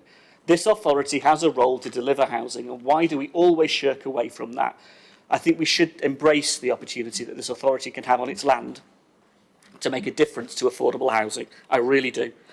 But from infrastructure to transport to affordable housing, the environment to water and our rivers, unless we take localism seriously, unless we push back on the centre, we are always going to be subject to whichever government of the day decides for us. And that's wrong. That should never be the case. So what the motion seeks to do is to promote principles I hope we could all agree with, putting silly party politics to one side, if you want to. And the question becomes then, what do we do with it? We have a pause. Thank you for the pause. It's what we now do with it that matters most. And the policy point that my colleagues have made is really important, because these appeals that we're hearing are now. And when we hear barristers rip into our own policies, destroy our own policies because they aren't strong enough, because we haven't got the words right, because we've conceded to permissive development over controlled development, then we really have failed. And I'm sorry to say, that local plan was the last local plan, and that was on your watch. But I'm not going to go there. I'm not going to be silly. Let's all work together. See, Councillor McIntyre, I can do it too. But let's not do that, all right? Let's be the adults in the room instead of throwing insults at each other. And let's do the job our residents want us to do today. I'm willing to make that offer to you, and I'm holding the hand out to you to do that on the other side of the chamber. Are you doing it for us as well? Let's do the right thing by our residents for once. And that's all I'm in this chamber to do. Thank you, Mr Mayor. Councillor Robinson, I'm afraid you've got 1 minute, 40 seconds. Thank you, Mr Mayor. We desperately need a local plan to protect us all, whether we live in the town or our rural villages, Sherfield, Bramley, Old Basing, Overton, Oakley and Whitchurch. How do we get one? Well, it's really easy. We just roll over and build the government figures. But what would that do? That would mean delivering the very houses we want our local plan to protect us from being delivered. It would mean putting 1,000 houses here and 1,000 houses there. So we've agreed to push back, and I think that's right. If we win, well, great, happy days. But what if we don't win? What if we are stuck with the 960 or so per year? We need to be ready for that. We need to use this pause to get everything ready. So once we know the outcome, whichever outcome it is, we are ready to get a local plan in place straight away. Once we've got that outcome, we cannot have another year's delay from that whilst the work is done. We need that work ready. DC, the members of DC, we are in an impossible situation at the moment. We've had it time and time again over the last few months, and it's going to get worse. We're getting applications coming to us. We want to support our residents and do right by them. But we're trying to balance that. We're trying to juggle that with applying the tilted balance, with not getting ourselves in a situation where we have a ridiculous number of costly appeals go against us, not getting ourselves in a situation where planning inspectorate can apply the ultimate sanction and remove our powers, because my residents won't thank us if all our planning decisions are made in Bristol, and I'm sure nobody else's will. Thank you, Mr Mayor. Thank you, Councillor Ronson. That's the end of debate. We've timed out. I apologise. Well, it's unfortunate that the other three speakers couldn't speak tonight, but there'll be another time. Incidentally, it was Councillor McIntyre's maiden speech.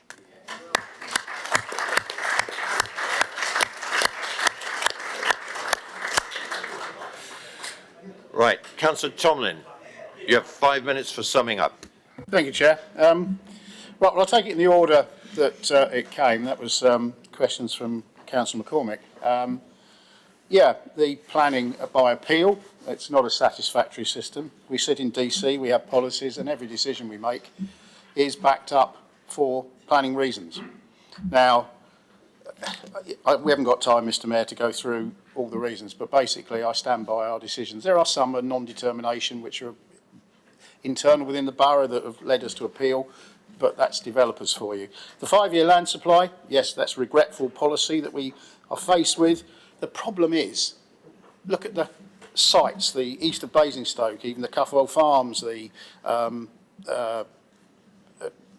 golf course of Slough, all of these sites, and of course many down, haven't come forward. Developers haven't built them. That's not our fault, because it's in our plan to allow them. And so if a developer wants to do that to our new local plan, he will. So I'm afraid, and if that rule still stays with us, we are not protected. We're protected for a short while, but it won't last because developers can manipulate that. So that's my view on that. And then very briefly, thank you, Councillor Cubitt, for bringing a historical perspective and that, because I'm sorry, Councillor McIntyre, that that speech was why I want to be an independent. You know, it's just, if you want to bring it to that level, well, I think you should be actually looking for a job up in Westminster. So anyway, I commend this motion. Thank you very much. Thank you very much. This motion has been moved and seconded. I get a feeling that there's a lot of support for this motion around the chamber. Is it agreed? Agreed. And no dissension. Thank you. That's carried.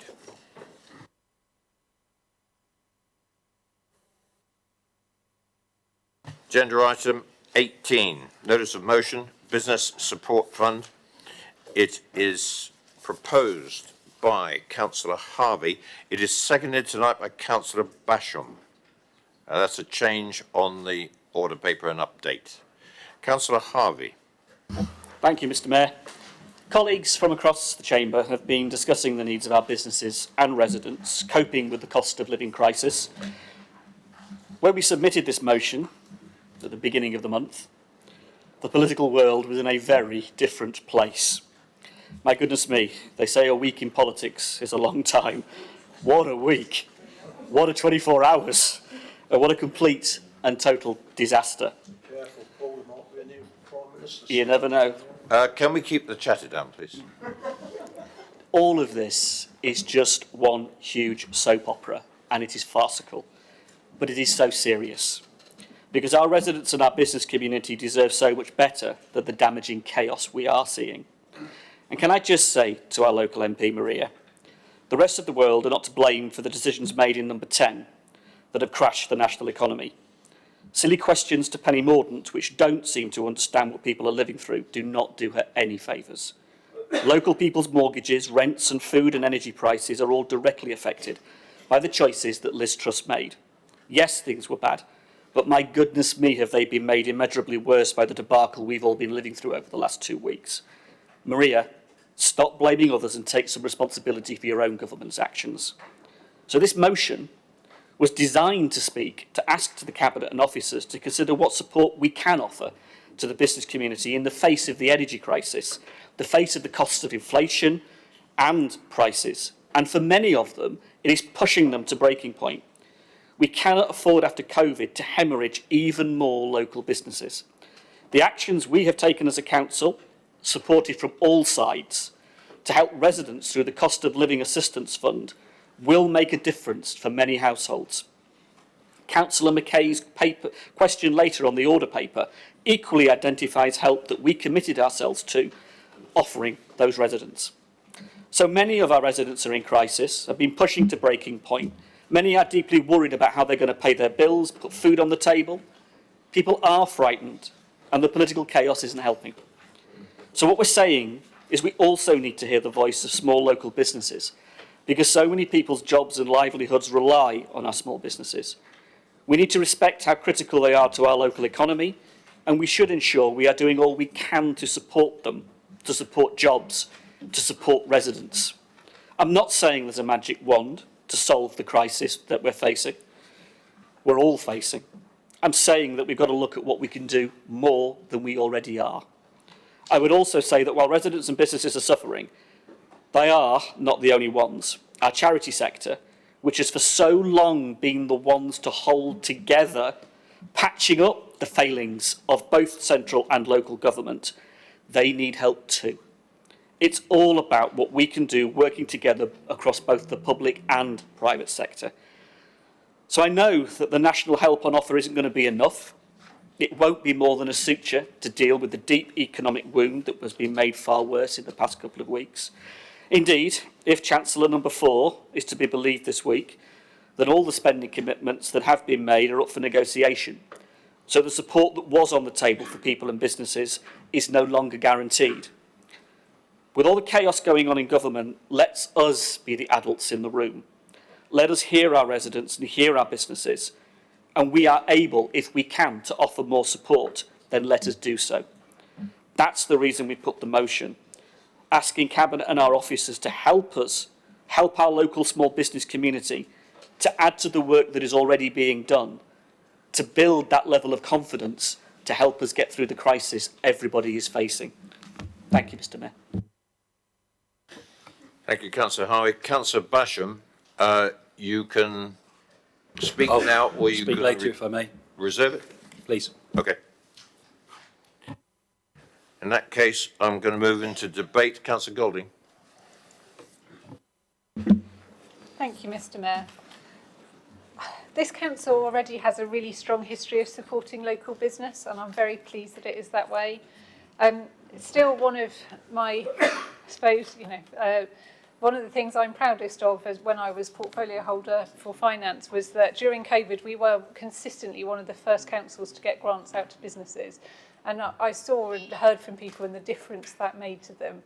And so, of course, I'm going to support doing further this evening. I'm also pleased that we are already linked to really important projects for local businesses, such as the Locase project, which is where local SMEs and businesses can apply for grants up to £10,000 for energy efficiency measures, which of course won't just help them this winter, but will go on further, as well as kind of tackling that climate change emergency. It's worth noting that not all the support the Council can offer and provide is financial, and it doesn't have to be. The Council's business network is strong. They have regular newsletters, and advice and signposting is also always available to help local people grow their business. So I'd therefore like to see strengthening of measures like those included in a support scheme, because raising awareness of our local businesses really is vital, because it's the footfall that makes the difference. So I will keep this short. I'm pleased to support the motion and to look at how we can support local businesses over what will be a truly difficult period coming forward. Thank you. Thank you, Councillor Golding. Councillor Gavin James. Thank you, Mayor. I will support the motion. It's unfortunate that we've got to, because Councillor Harvey is actually right. This is something that central government should be doing. If they had a growth agenda, they would be doing it. I have checked. I thought I will go, if I want to find the voice of the government, the voice of reason, there is no other place to go than Maria Miller's Twitter feed. So I looked at her Twitter feed to find anything political. 3 days ago, she said, we want to get more growth in housing. That's all I could find. So unfortunately, local businesses weren't mentioned, but she is after housing growth. Councillor McIntyre really should follow her. It's interesting stuff. I absolutely support it. I spoke to a few local businesses, town centre traders. Really interesting. The biggest problem is not energy bills. And obviously things like schemes to improve energy is very difficult when you're in the top of town and you've got sort of issues around conservation area. One of the biggest issues is parking. You go to the cash and carry, you get all your stuff, you bring it back to your store or your cafe, you offload it, put it all away, you come out, you've got a parking ticket. You can't park anywhere else because you're not allowed to park because you haven't got a business permit, or you have to pay to park, but it's only 2 hours. So you've got to pay for 2 hours, drop your stuff off, go back, find somewhere else to park. Actually, some of the traders who trade 7 days a week are spending £75 a week on parking their car because they can't get a business permit. So there are things we could do as a council to support small businesses. So I support the motion. We can't always, as a council, just throw money at stuff because we haven't got the money. It's taxpayers' money anyway, but we can't fill every void left by this government, particularly this government. Otherwise, we'll have to find a Prime Minister and a Chancellor every couple of weeks. But what we could do is look at how we support businesses, particularly the small local businesses. Precious to me as a town centre, but we need to be doing that, and I think this motion triggers that debate and discussion to happen. So I support it. Thank you. Thank you. Councillor Bound. Thank you, Mr. Mayor. Again, as leader of the council, of course, I spend a lot of time talking to our businesses, and I really wanted to pass on the thanks very formally to the officers. Much has been made of the activities that we already carry out to support businesses, as Councillor Golding talked about as far as getting the COVID grants out, but everything that we've done since. And local businesses tell me that they are truly grateful for how close this council is to them as businesses, that we understand what's going on, we understand what is needed as far as footfall, and some of the issues that they have. I will be fully supporting this motion for one reason and one reason only, because it supports the activity that is already happening and those conversations that are already happening with those businesses to see how we can help, in addition to the central government support that is already available to them. And that is one of the challenges. We were one of the first councils to talk and do and hear the challenges that were happening with our residents, and we came up with the cost of living alleviation fund. And one of the key elements was doing something that complemented what was already happening from central government. So I am really clear that that is our task, and it can be particularly complex when we think about all of the different types of businesses that we have, whether they're home workers, whether they're retail, whether they're startups, whether they're small, medium or large. Thank you, Mr. Mayor. Thank you. Councillor Howard-Sol. Thank you, Mr. Mayor. There are any number of criticisms that could be levelled at the Conservative Party this week, this month, this year, this decade. And there's been quite a lot of talk this evening about party political points being made. But I'd like to speak on a party political point, but I'd like to speak in a positive light. Because I represent the town centre. I'm a Labour councillor, so I represent the workers. We also have councillors Mummalaneni and Jeans who represent the town centre, and the Conservative Party traditionally represents the business owners. Between the three of us, we've probably spoken to dozens, maybe hundreds of individuals who live and work in and around the town centre over the last year. And I'm sure they, as I have had feedback that basically says we're struggling, we're afraid, we're worried, and we don't know what support there is in place. So having this motion come in front of us tonight, I think is an excellent first step. It signals to the people of Basingstoke that we intend to be more clear in our messaging of how we can support them at a local level. There is definitely more that can be done. Whether we can do it locally remains to be seen. But as a side effect of this motion, I would also hope that the leader would use it as a platform or a springboard on which to have conversations with Maria Miller and with central government about more being done. So I am happily in support of this motion. I'm sure my two fellow ward councillors are as well, and by the sounds of it, the whole room might be. So we might be really fortunate. We might have a vote where we all agree, because that hasn't happened in quite some time, or it hasn't felt like it's happened in quite some time. So yes, I'm fully in support of this, and thank you to the person who moved it and the seconder for bringing it in front of us this evening. Thank you. Councillor McCormick. Thank you, Mr. Mayor. Yes, I'm in support of this motion. In setting up a business support fund, I've talked to local businesses that are based in the area that I represent and in close proximity, and some of them are really struggling. A lot of businesses in the pub and restaurant industry are not going to renew their leases. The odds are stacked against them. You're talking about rent, even in our outward district centres, of £30,000 a unit typically, and in the town centre, top of town, it might be £50,000 a year for top of town, it might be £100,000 a year, Festival Place. And you have associated with that a business rate that's a proportion of the rent being paid, and service charges for things like Festival Place, a shop unit Festival Place. You're looking at over £130,000 a year before you've even looked at your utility bills or your stock or paying your staff. Against those odds, I'm amazed that our businesses, especially independent ones, are carrying on. It is an emergency. It is a business emergency. It's worse than COVID. I mean, that's the feedback I've had from one business owner at the weekend.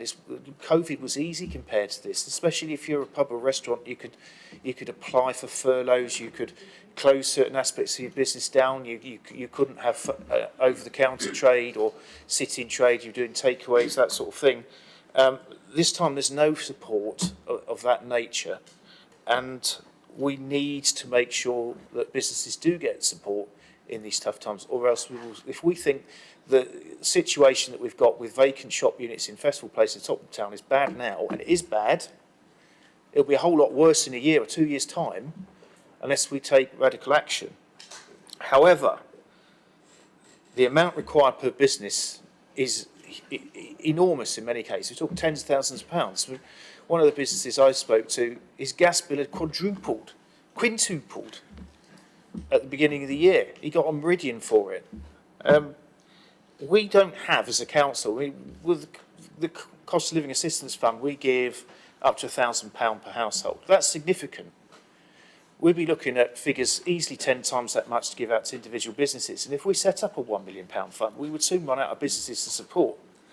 So we would need to have a serious amount of money, which I doubt this council has in its entirety. And there's also potential legal implications in terms of us supporting businesses and businesses across the county border and saying things not fair, going to the government. So craving indulgence of the move of the motion, I would like to attach an amendment that says that we approach the government for funding to give to our local businesses, and that we apply to the government to have 100% business rate relief in Basingstoke and Dean, because at the moment over 90% of the business rates we collect get passed on to central government, and we don't get to see that much for them. Thank you very much. Right. As you proposed an amendment, I have to ask the proposer of this, Councillor Harvey, do you accept the amendment? I know where the move is coming from, the amendment's coming from. And I think from my perspective, what I'm asking is that this motion isn't going to hear tonight wordsmith a way of solving everything. So I'm happy to accept the amendment in the spirit that we're going to look at a range of things and that forms part of that examination, because I think it's a fair suggestion. Nobody's suggestions this evening should be put off the table. I think we are all, if what we're saying around the chamber, and I see the leaders nodding his head, and see Councillor James as well from his group, if that's where we are, then no suggestion should be put off the table. And as I said in my speech, no magic wand's going to solve this. So yes, I will accept it if that is the spirit that the amender wishes to put it in. Well, yes, you say you'll accept it in the spirit. Yeah, do you accept the amendment? That we consider it, that we are considering those proposals. Right, the seconder, Councillor Basham, do you accept the amendment? Do I have to answer that first, or can I? No. You answer that first. We're dealing with this proposed amendment. Do you accept the amendment? I have to ask the proposer, and I have to ask the seconder. I'm comfortable with what Councillor McCormick suggested. I think it's very sensible. I was pleased. You've reserved your right on the initial motion. I'm just addressing this amendment currently. So do you want me to sit down?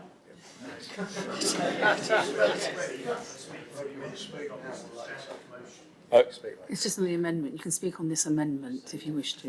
Just say it's fine. Yes, it's fine. Thank you, Councillor Basham.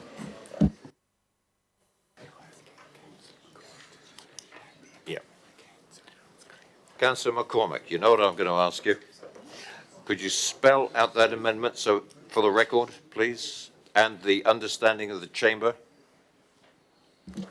Thank you, Mr. Mayor. We call on this council, where it says that Cabinet and Commission officers develop a scheme to support small locally run businesses. And we also call on the council leader to approach the government for funding to help local businesses, and in particular to look at 100% business rate relief for businesses in Basingstoke. So that's the text, and I'll add for aid of understanding that I understand that other parts of the country are enjoying 100% business rate relief. So that should be a relatively straightforward exercise for us to ask for it here as well. Do you understand? Is the chamber happy with the wording of that amendment? We will take a vote on it. Do you understand the words that are contained within this amendment? That's what I'm asking. Is it a vote? Councillor Isaac. Yeah, I support the original motion, but I'm not sure that the amendment actually helps at all, because what we're asking is that the government treats Basingstoke differently from the rest of the country. We're looking for sort of 100% business rates relief, and I think that's not a productive route to follow. Okay. Do we all understand the words of the amendment as spoken by Councillor McCormick? That's all I'm asking for at the moment. Do you have a second, Councillor McCormick?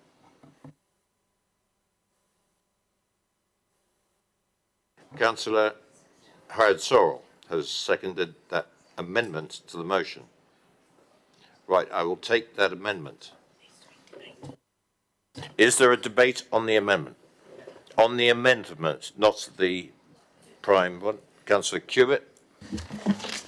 Yes, I'd just like to say one of the reasons why we're in the pickle we're in is because we spent £400 billion on COVID and supporting corporates. So when you say companies didn't really suffer under COVID, it was because 400 billion was pumped into the economy. We've now committed to 150 billion in subsidising the energy and 25 billion to the NHS. There has to be an understanding with corporations that there's hazard, there's financial hazard.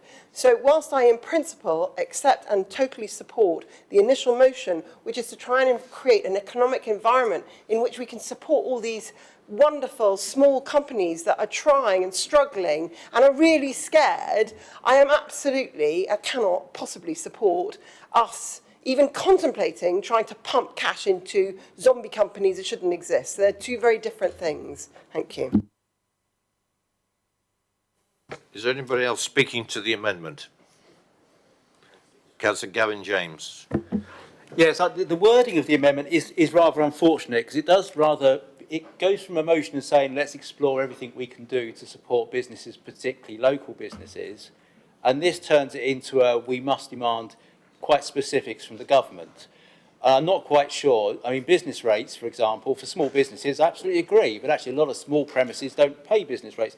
But for large companies, someone's got to foot the bill.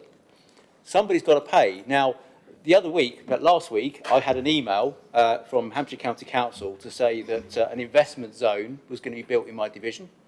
It was nice of no one else to tell me. A day later, I got information from the County Council saying the investment zone was a great thing because business wouldn't pay any taxes. What a marvellous thing. And of course, I read, because investment zones, it's got to have public support, local support.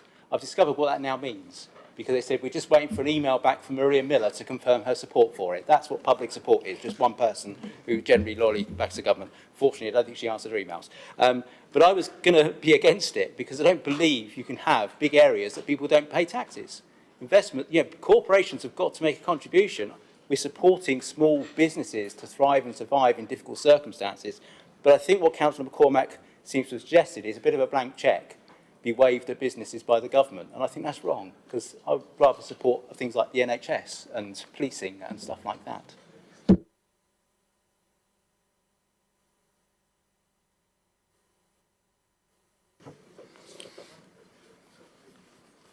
Right. Any other speaker? Any other speaker on this amendment? Right. Then we would vote on the motion as amended. No, hang on. I'm getting advice from my right.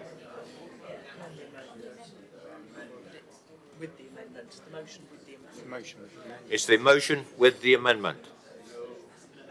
Excuse me, I'm taking advice from the legal officer here. Sorry. We're voting on the amendment. Vote on the amendment? Please, I'd like some guidance. Not on the motion with the amendment. Then you take the other vote. Right. Okay. We do vote on the amendment. We are voting on the amendment. Do you want a hand vote or an electronic vote? Electronic vote. On the words of the amendment, you now have a vote. The voting is up.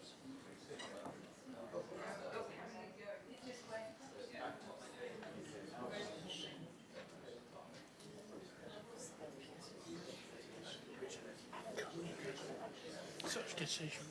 I know.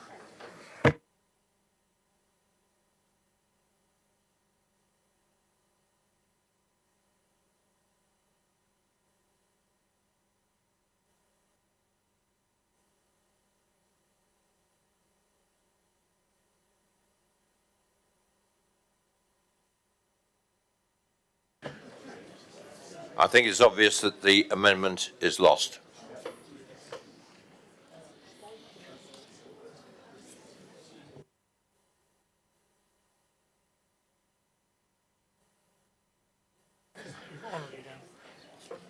Right, we go back to the original motion, and I have Councillor Isaac. Thank you, Mr. Mayor. It's very good to see you here tonight. I support the motion. As a number of issues have been raised regarding cost of living increases and the wider impact on the community and businesses, I'm pleased to report that an officer working group has been initiated to look at these issues and will include, as part of this, understanding the impact on local businesses.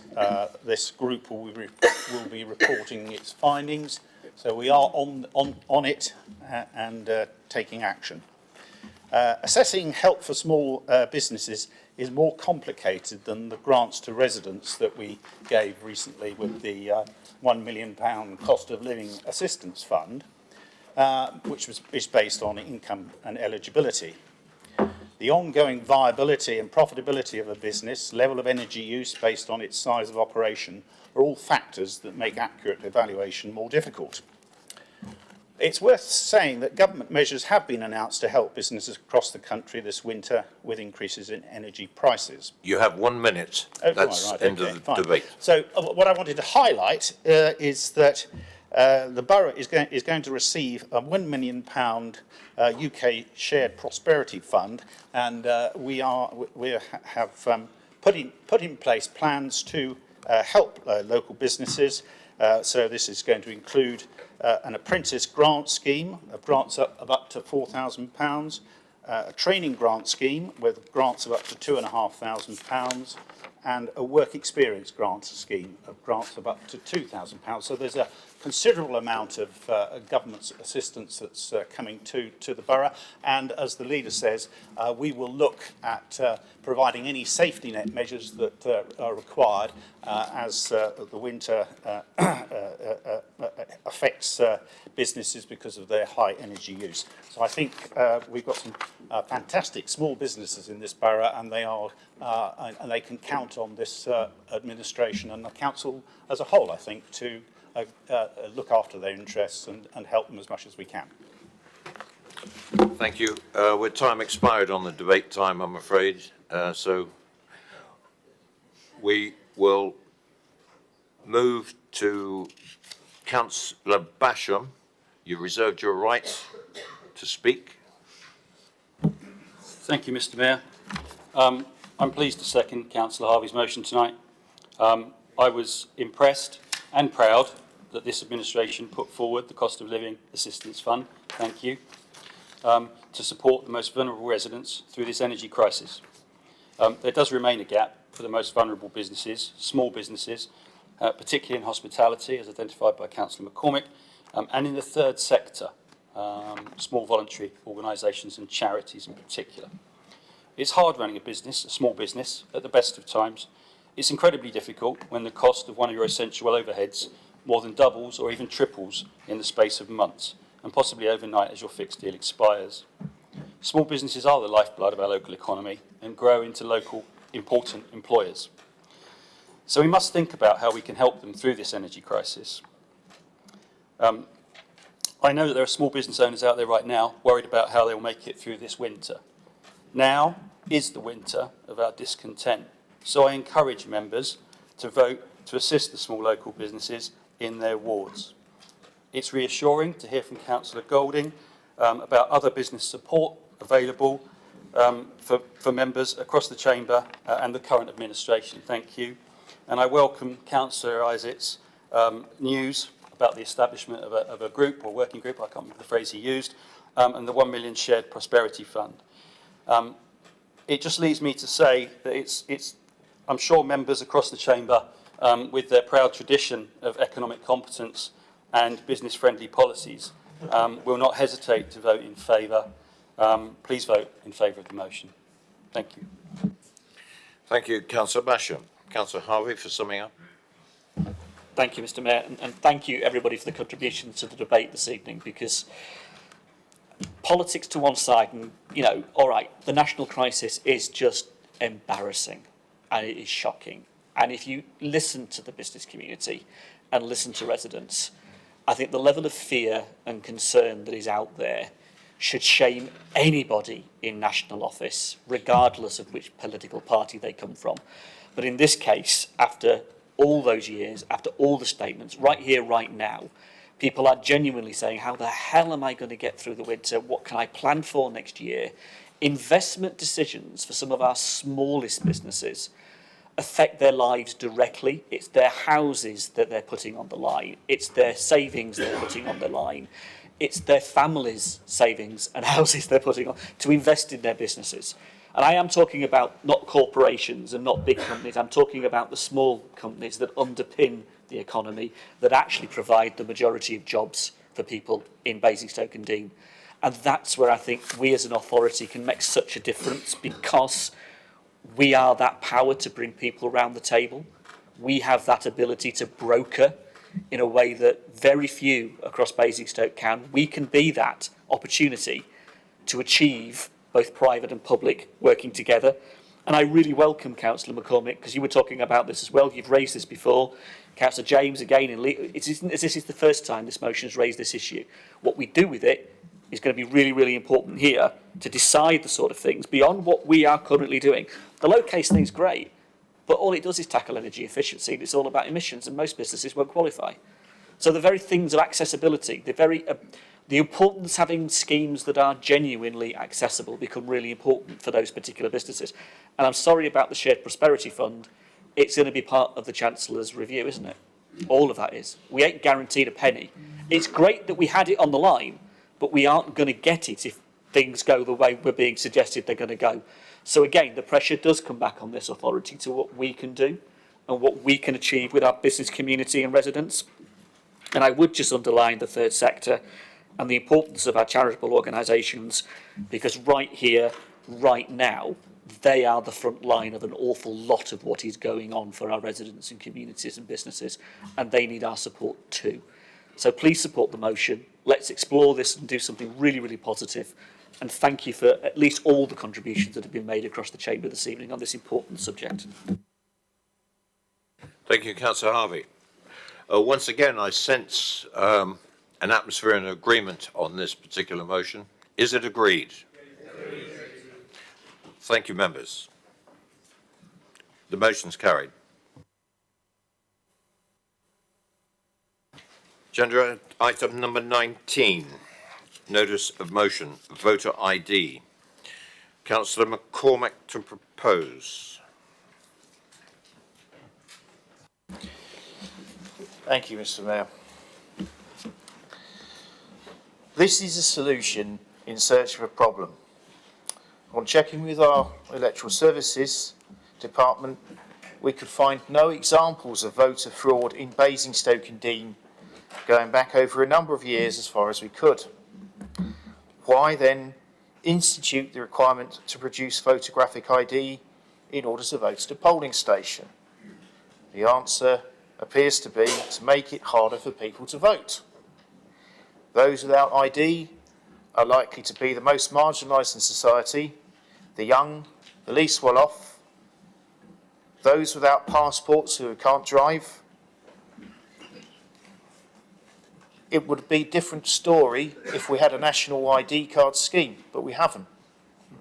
Having to pay for ID, photo ID, is expensive. Not everybody can afford it. This is voter suppression, pure and simple, and we've seen it tried before in parts of the US. No political representative who believes in democracy and the right to vote should support measures making it harder for people to vote. I therefore commend this motion to you all.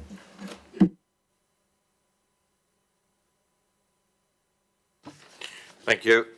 Councillor Connor. Excuse me? Did we get notified of this change? Who is going to be seconding this then? It's normally courtesy to advise the officers of this change before council sits. You can see the faces. It didn't get through. Thank you. Councillor Howard Sorrell, will you speak now or reserve? You reserve? debate. Councillor McIntyre.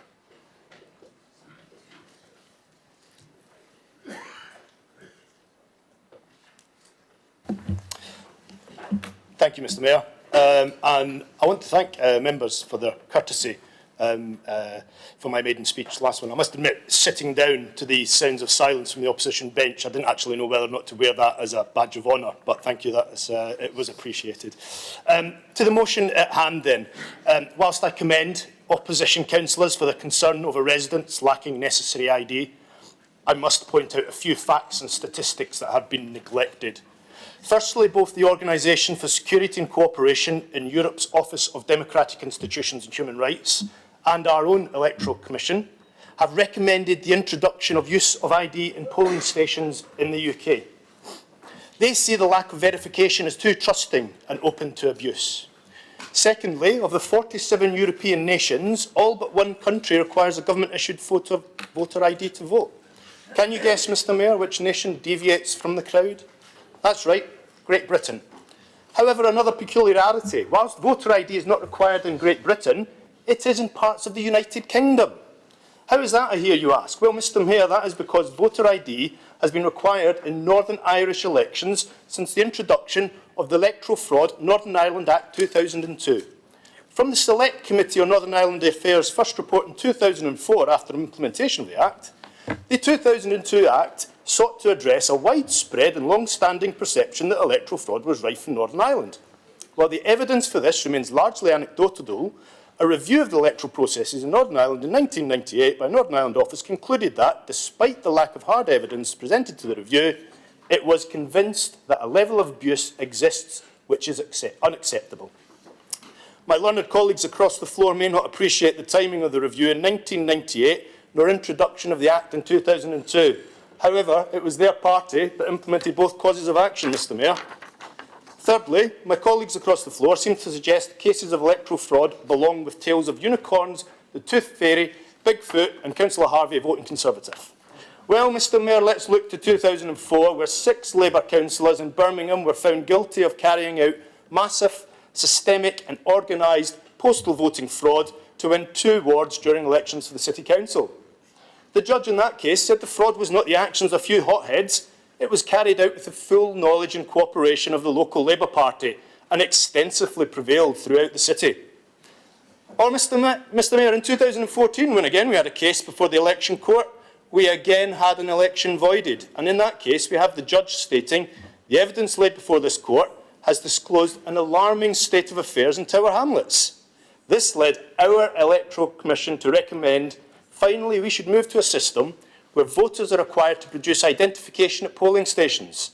We gathered substantial evidence during our review that the lack of a requirement for ID is both an actual and a perceived weakness in the system. Mr Mayor, in Basingstoke, if a resident wishes to claim universal credit, they need to prove their identity. If they wish to open a bank account, they need to prove their identity. If they wish to join the housing register, they need to prove their identity. If applying for a job, they need to prove their identity. Register to study in further education, they need to prove their identity. Visit a loved one in prison, they need to prove their identity. Buying a house, they need to prove their identity. Take part in a BBC show, why would you want to? However, they need to prove their identity. Buying an age-restricted item on Amazon, they need to prove their identity. I could continue, Mr Mayor, however, my time is limited and hopefully the point is made.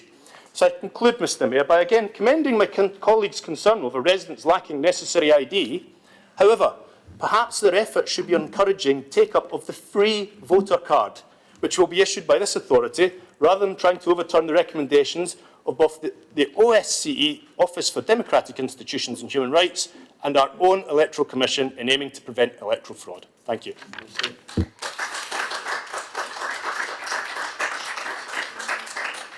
Thank you, Councillor McIntyre. Councillor Gavin James. Wow, that was amazing. I can't believe we just had a Conservative stand up and say, look at what Europe's doing. We should be doing that. It's incredible. I'm looking forward to the McIntyre's next motion on shall we adopt PR, because the rest of Europe are doing it. Now, I want to just clarify a few things. If you choose to buy a house, because you don't have to buy a house, you need ID. If you choose to drive, and it's a choice, you don't have to drive, you need ID. Voting is a right. You should not have to jump through hoops to take your democratic right to vote. And the party that put this hideous policy forward and enacted it in law is an offence to democracy, an abhorrence party. Boris has gone. This policy should have gone with him. I cannot believe we're sticking to it. This is how bizarre it is. I'm a borough councillor. I have a daughter. She's 18. She has a passport. We got it 9 years ago. She had pigtails then. She won't have pigtails now. She'd like to vote, hopefully for me. She was born in Basingstoke. She's grown up in Basingstoke. She's always lived in Basingstoke. Her pocket money's going up. I should get her vote. In fact, the only time she's left Basingstoke is when I had to give her a lift somewhere. She, at the moment, the way things stand, she cannot vote in the election until we sort out getting her a provisional driving licence, or, of course, we get a passport renewed, or we wait till the 1st of January and we get the voter card that's a voter piece of paper. And it's not done by this council. It's done by central government, who have promised you'll get it back within 7 days. It will be processed by the same people who do passports and driver's licences, and that's going well. And, of course, central government's got an issue because there's going to be some cuts made. We know about that. In fact, we've heard that 200,000 civil servants are going to be chopped. They may be the pen pushers that are doing this. So I wouldn't have any confidence in that. The good news is, for my daughter, if she's listening at home, I'm sure she's not, I don't think this is on Instagram, but I hope she's not, there is a way of voting. She can't vote for me in the local elections, but if for £5, she can join the Conservative Party without any ID at all and vote for as many Prime Ministers as she likes. So I absolutely support this motion. It's a shame that we had to bring it here today. I can't wait till Councillor McIntyre speaks again. He's given me so much material. Thank you. Councillor Cubitt. Gosh, always a tough act to follow, Mr Mayor, Councillor James. Just say I can't possibly support this motion. I think democracy is so precious and so important that for us not to require people who have a right absolutely to vote not to produce ID when they're required to produce ID to get a telephone contract means they are means that, anyway, the point is that democracy is more important and honesty is more important. Thank you. Councillor Lee. Excuse me. Thank you very much, Mr Mayor. I tell you what, Mr McIntyre, or Councillor McIntyre, if you had that same aggression in the Air Force, we'd have a brilliant, outstanding Air Force of hardcore RAF regiment guys instead of the ones that do PT for 5 minutes. But hey, don't worry. Can I just? He led with some statistics.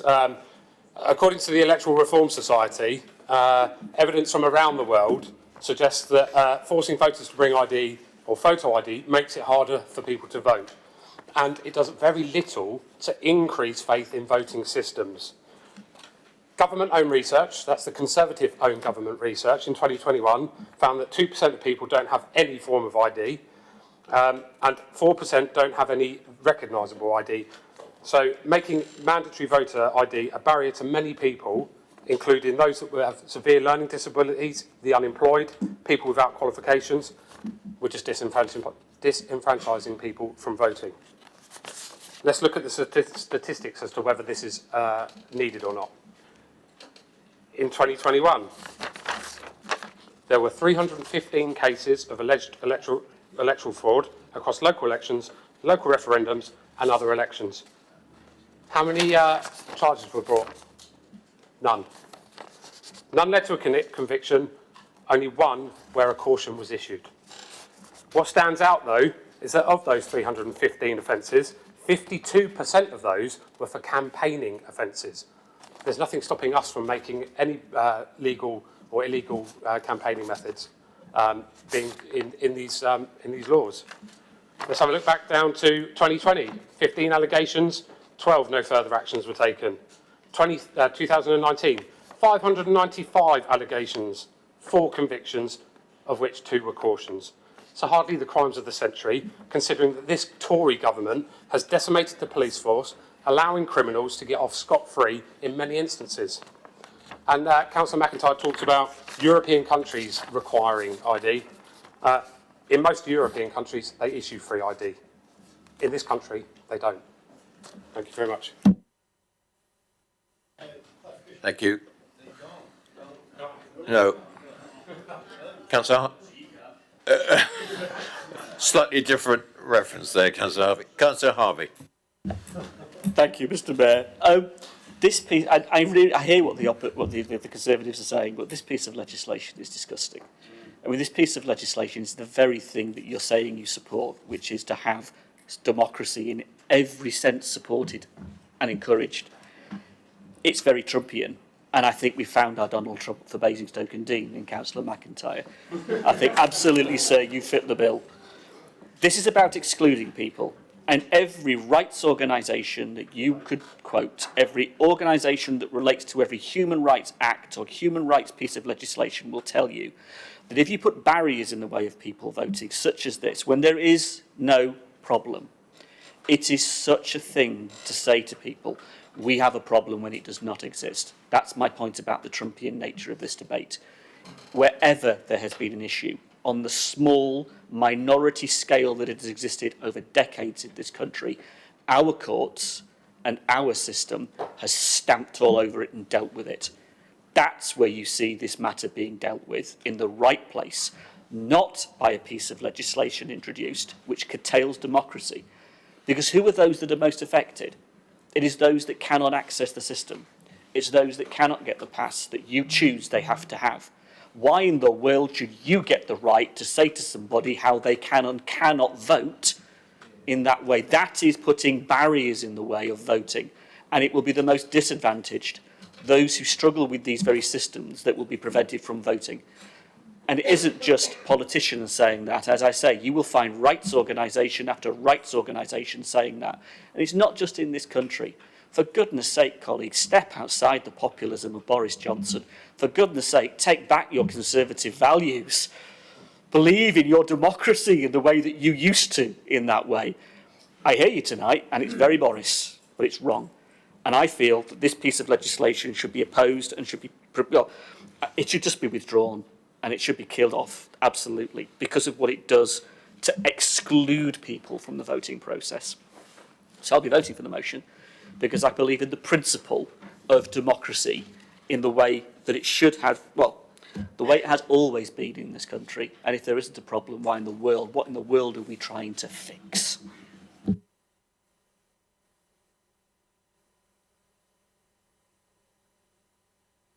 Councillor Basham.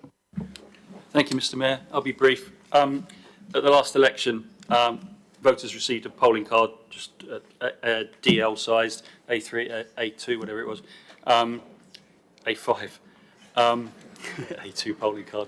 They're going to need it. Well, this is the point I'm standing up to make, actually, is that I believe, and officers will correct me if I'm wrong, but I think the returning officer is now talking about sending out a 4-sided letter to residents about how they can vote and the different types of ID they can take and how they go about it. It's just massively unnecessary complexity around what should be a very simple issue.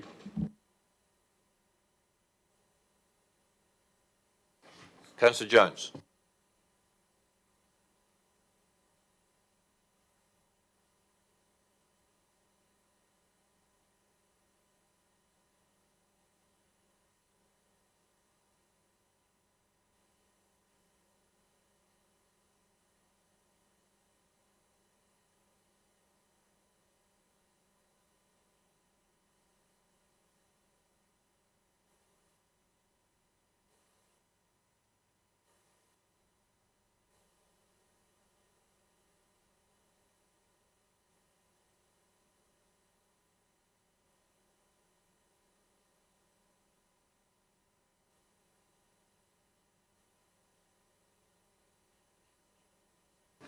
Councillor Freeman. I'll be honest with you. I don't have a driving licence, never learned to drive. I don't have a passport. I can't afford to go abroad. I'm a single parent. I've never had a driving licence, never had a passport. It will cost me 3 days' worth of my food budget to go out and get a provisional licence.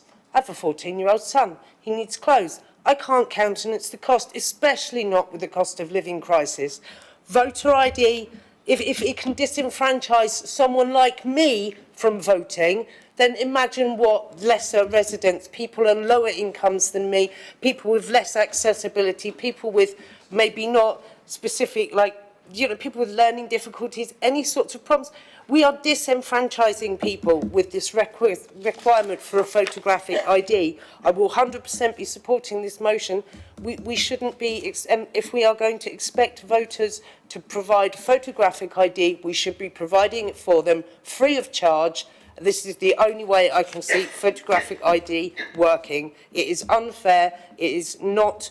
It is disenfranchising lower income and lower ability people that don't understand the system. This motion deserves all the support we can give it.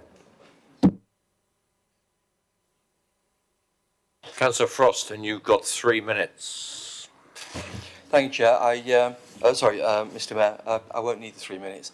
I just want to point out that it's my understanding that in the Act, in the legislation that's being proposed, that there is a scheme for free ID, okay, which will allow those people who are disenfranchised through unemployment and are struggling to actually, get some ID, to actually have some ID. So I'm really struggling, okay, with the fact that we've had people, councillors, stand up in this chamber saying that, it's going to cost people to actually get ID, when in the legislation there is a scheme to give and provide free ID. Thank you, Mr. Mayor. Fine. Councillor Howard-Sorrell, you're seconding this motion? Yes. If you'd like to speak. Oh, thank you, Mr. Mayor.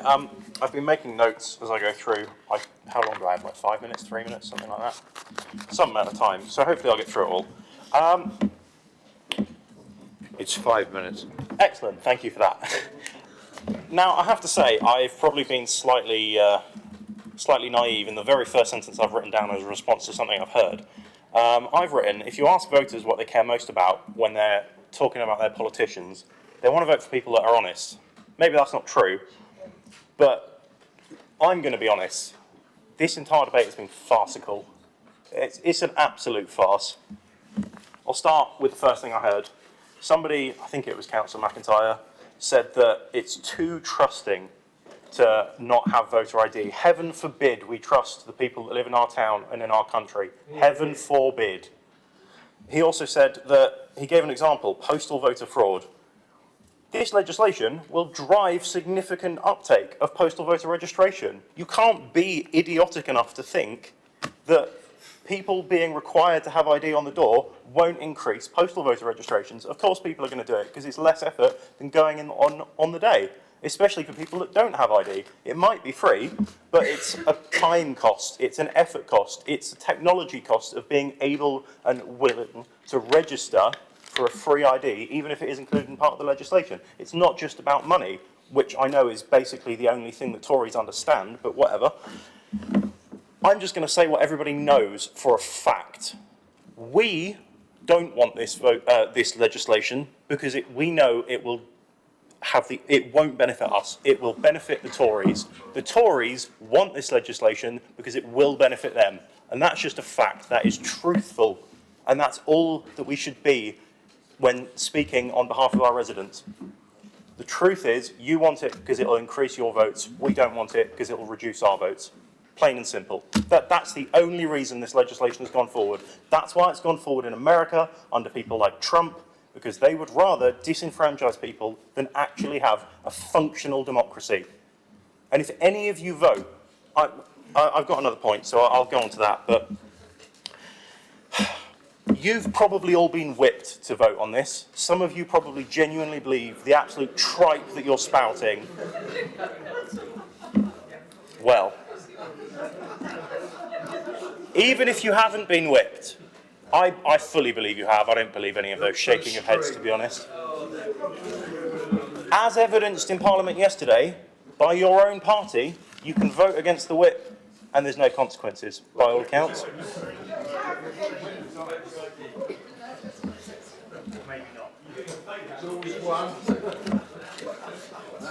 The fundamental question you need to ask yourself is, we want it to be scrapped, you want it to go ahead. But we have the benefit of it also being the right thing to do, to not disenfranchise people. So you can vote however you want, but you can either vote for what benefits you and destroys democracy, or you can vote for the right thing, as we will be doing, and maybe risk losing your seats at the next election, losing your control of government at the next election. Half of you are going to be gone anyway, so I don't think you care that much. But, you know, enjoy the rest of your day. I'm done.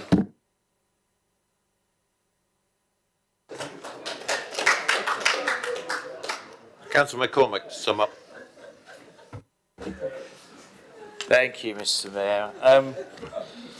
Well, I had hoped to draw together some of the comments, but I think I've been preempted in that. But there is one salient fact that's been not covered this evening, and that is that the previous Labour government did try to introduce ID cards, and that was rescinded by the coalition government as an affront to liberty. If we'd had ID cards now, we wouldn't be having this conversation.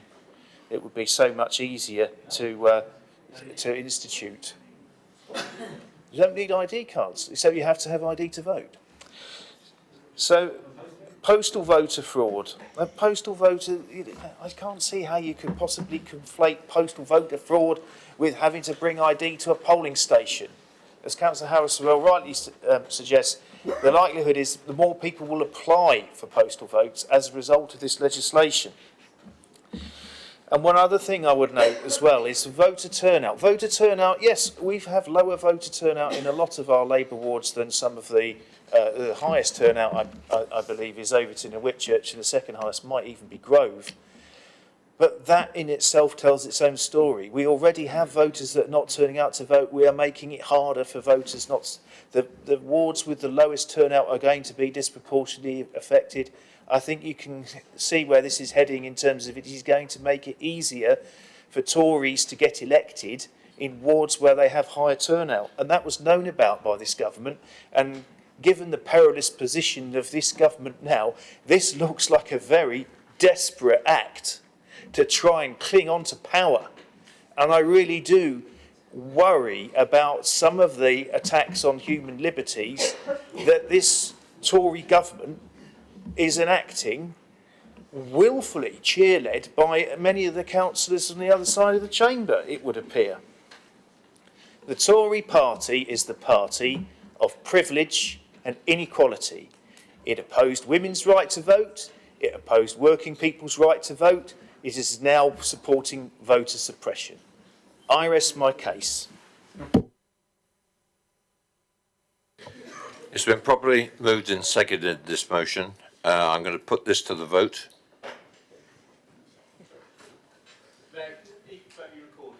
It's recorded automatically, Councillor James.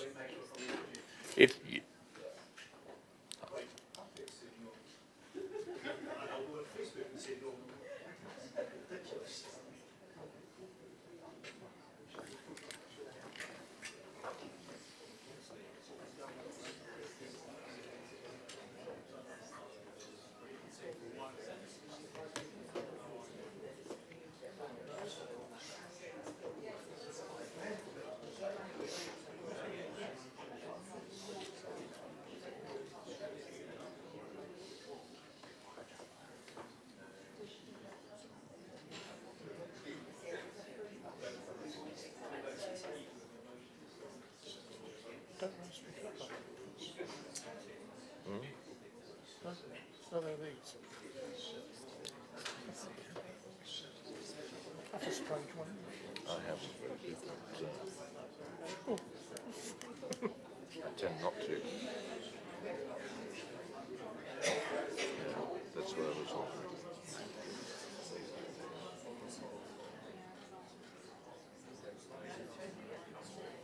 That's it. It's time.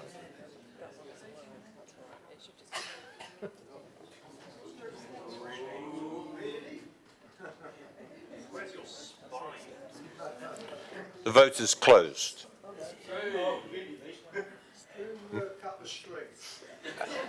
And the motion falls.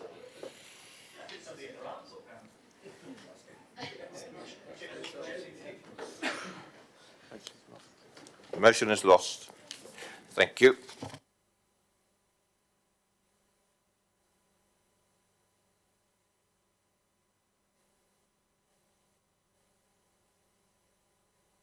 Right, we move on to agenda item number 20.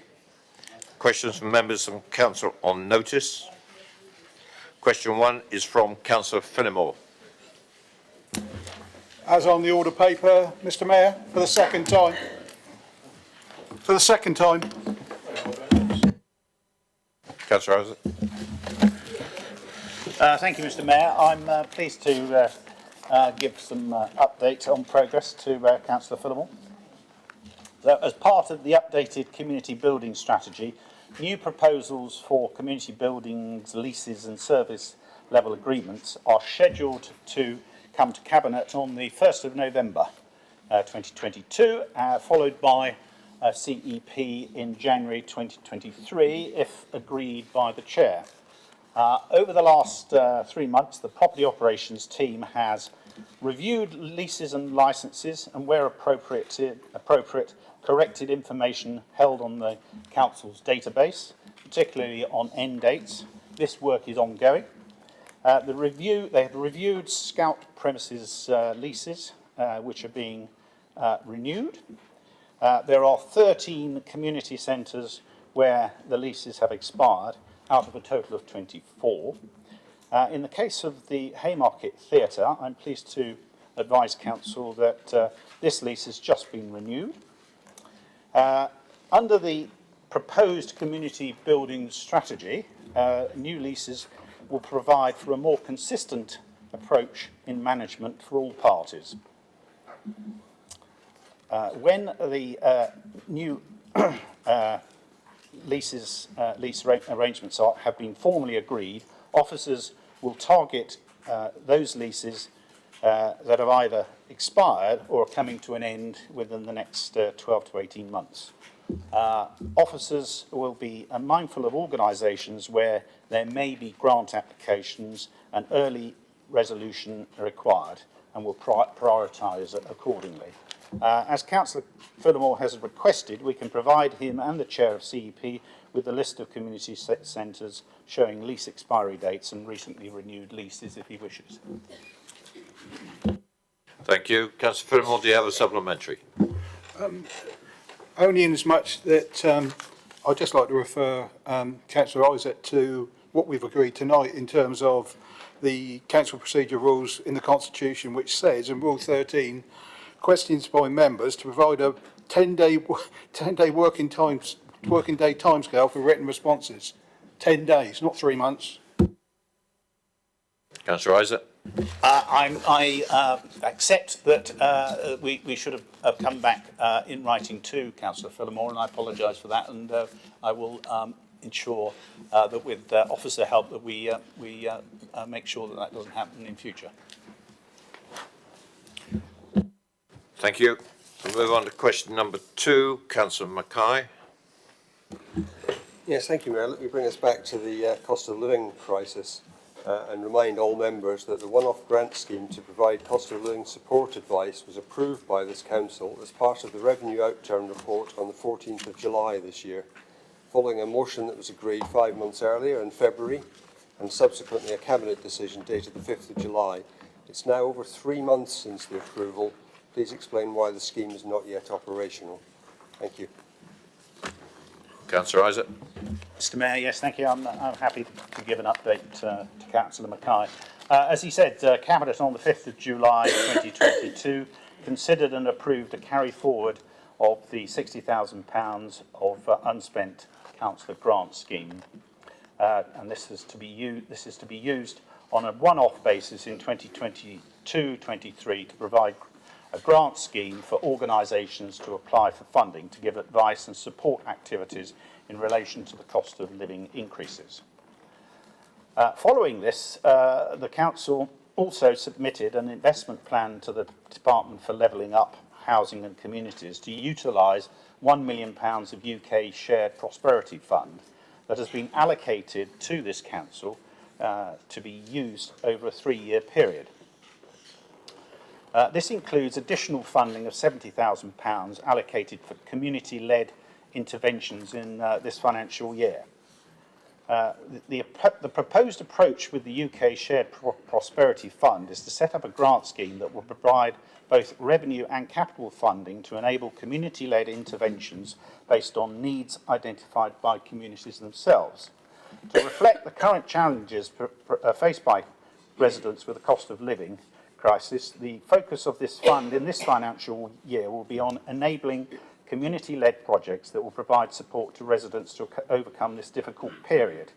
It is intended that the criteria will be flexible so that community groups can identify innovative solutions to supporting residents. Themes could include practical advice on energy use, assistance with budget and financial management, or activities to reduce food waste. It is intended that the £60,000 councillor grant underspend will be allocated in addition as part of the scheme, giving these organisations the opportunity to apply for an increased grant sum this year, i.e. a total in this financial year of £130,000. And that's, could you wind up, please? Yep, nearly there. Right. It is anticipated that this scheme will be launched in late October, early November. However, confirmation of the approval of the Council's investment plan by the Department is still awaited, but the scheme will be launched shortly. Councillor Mackay, do you have a supplementary?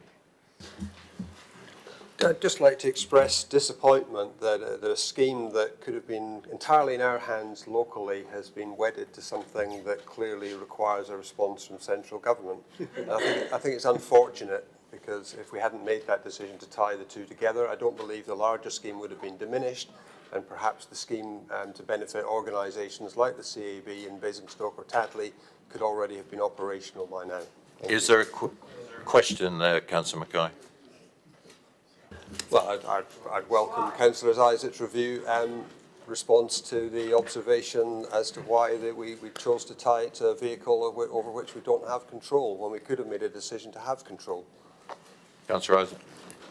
Noted, Councillor Mackay, but I can assure you that whatever happens with the fund from the government, we will make sure that that money, that underspend of £60,000 is distributed.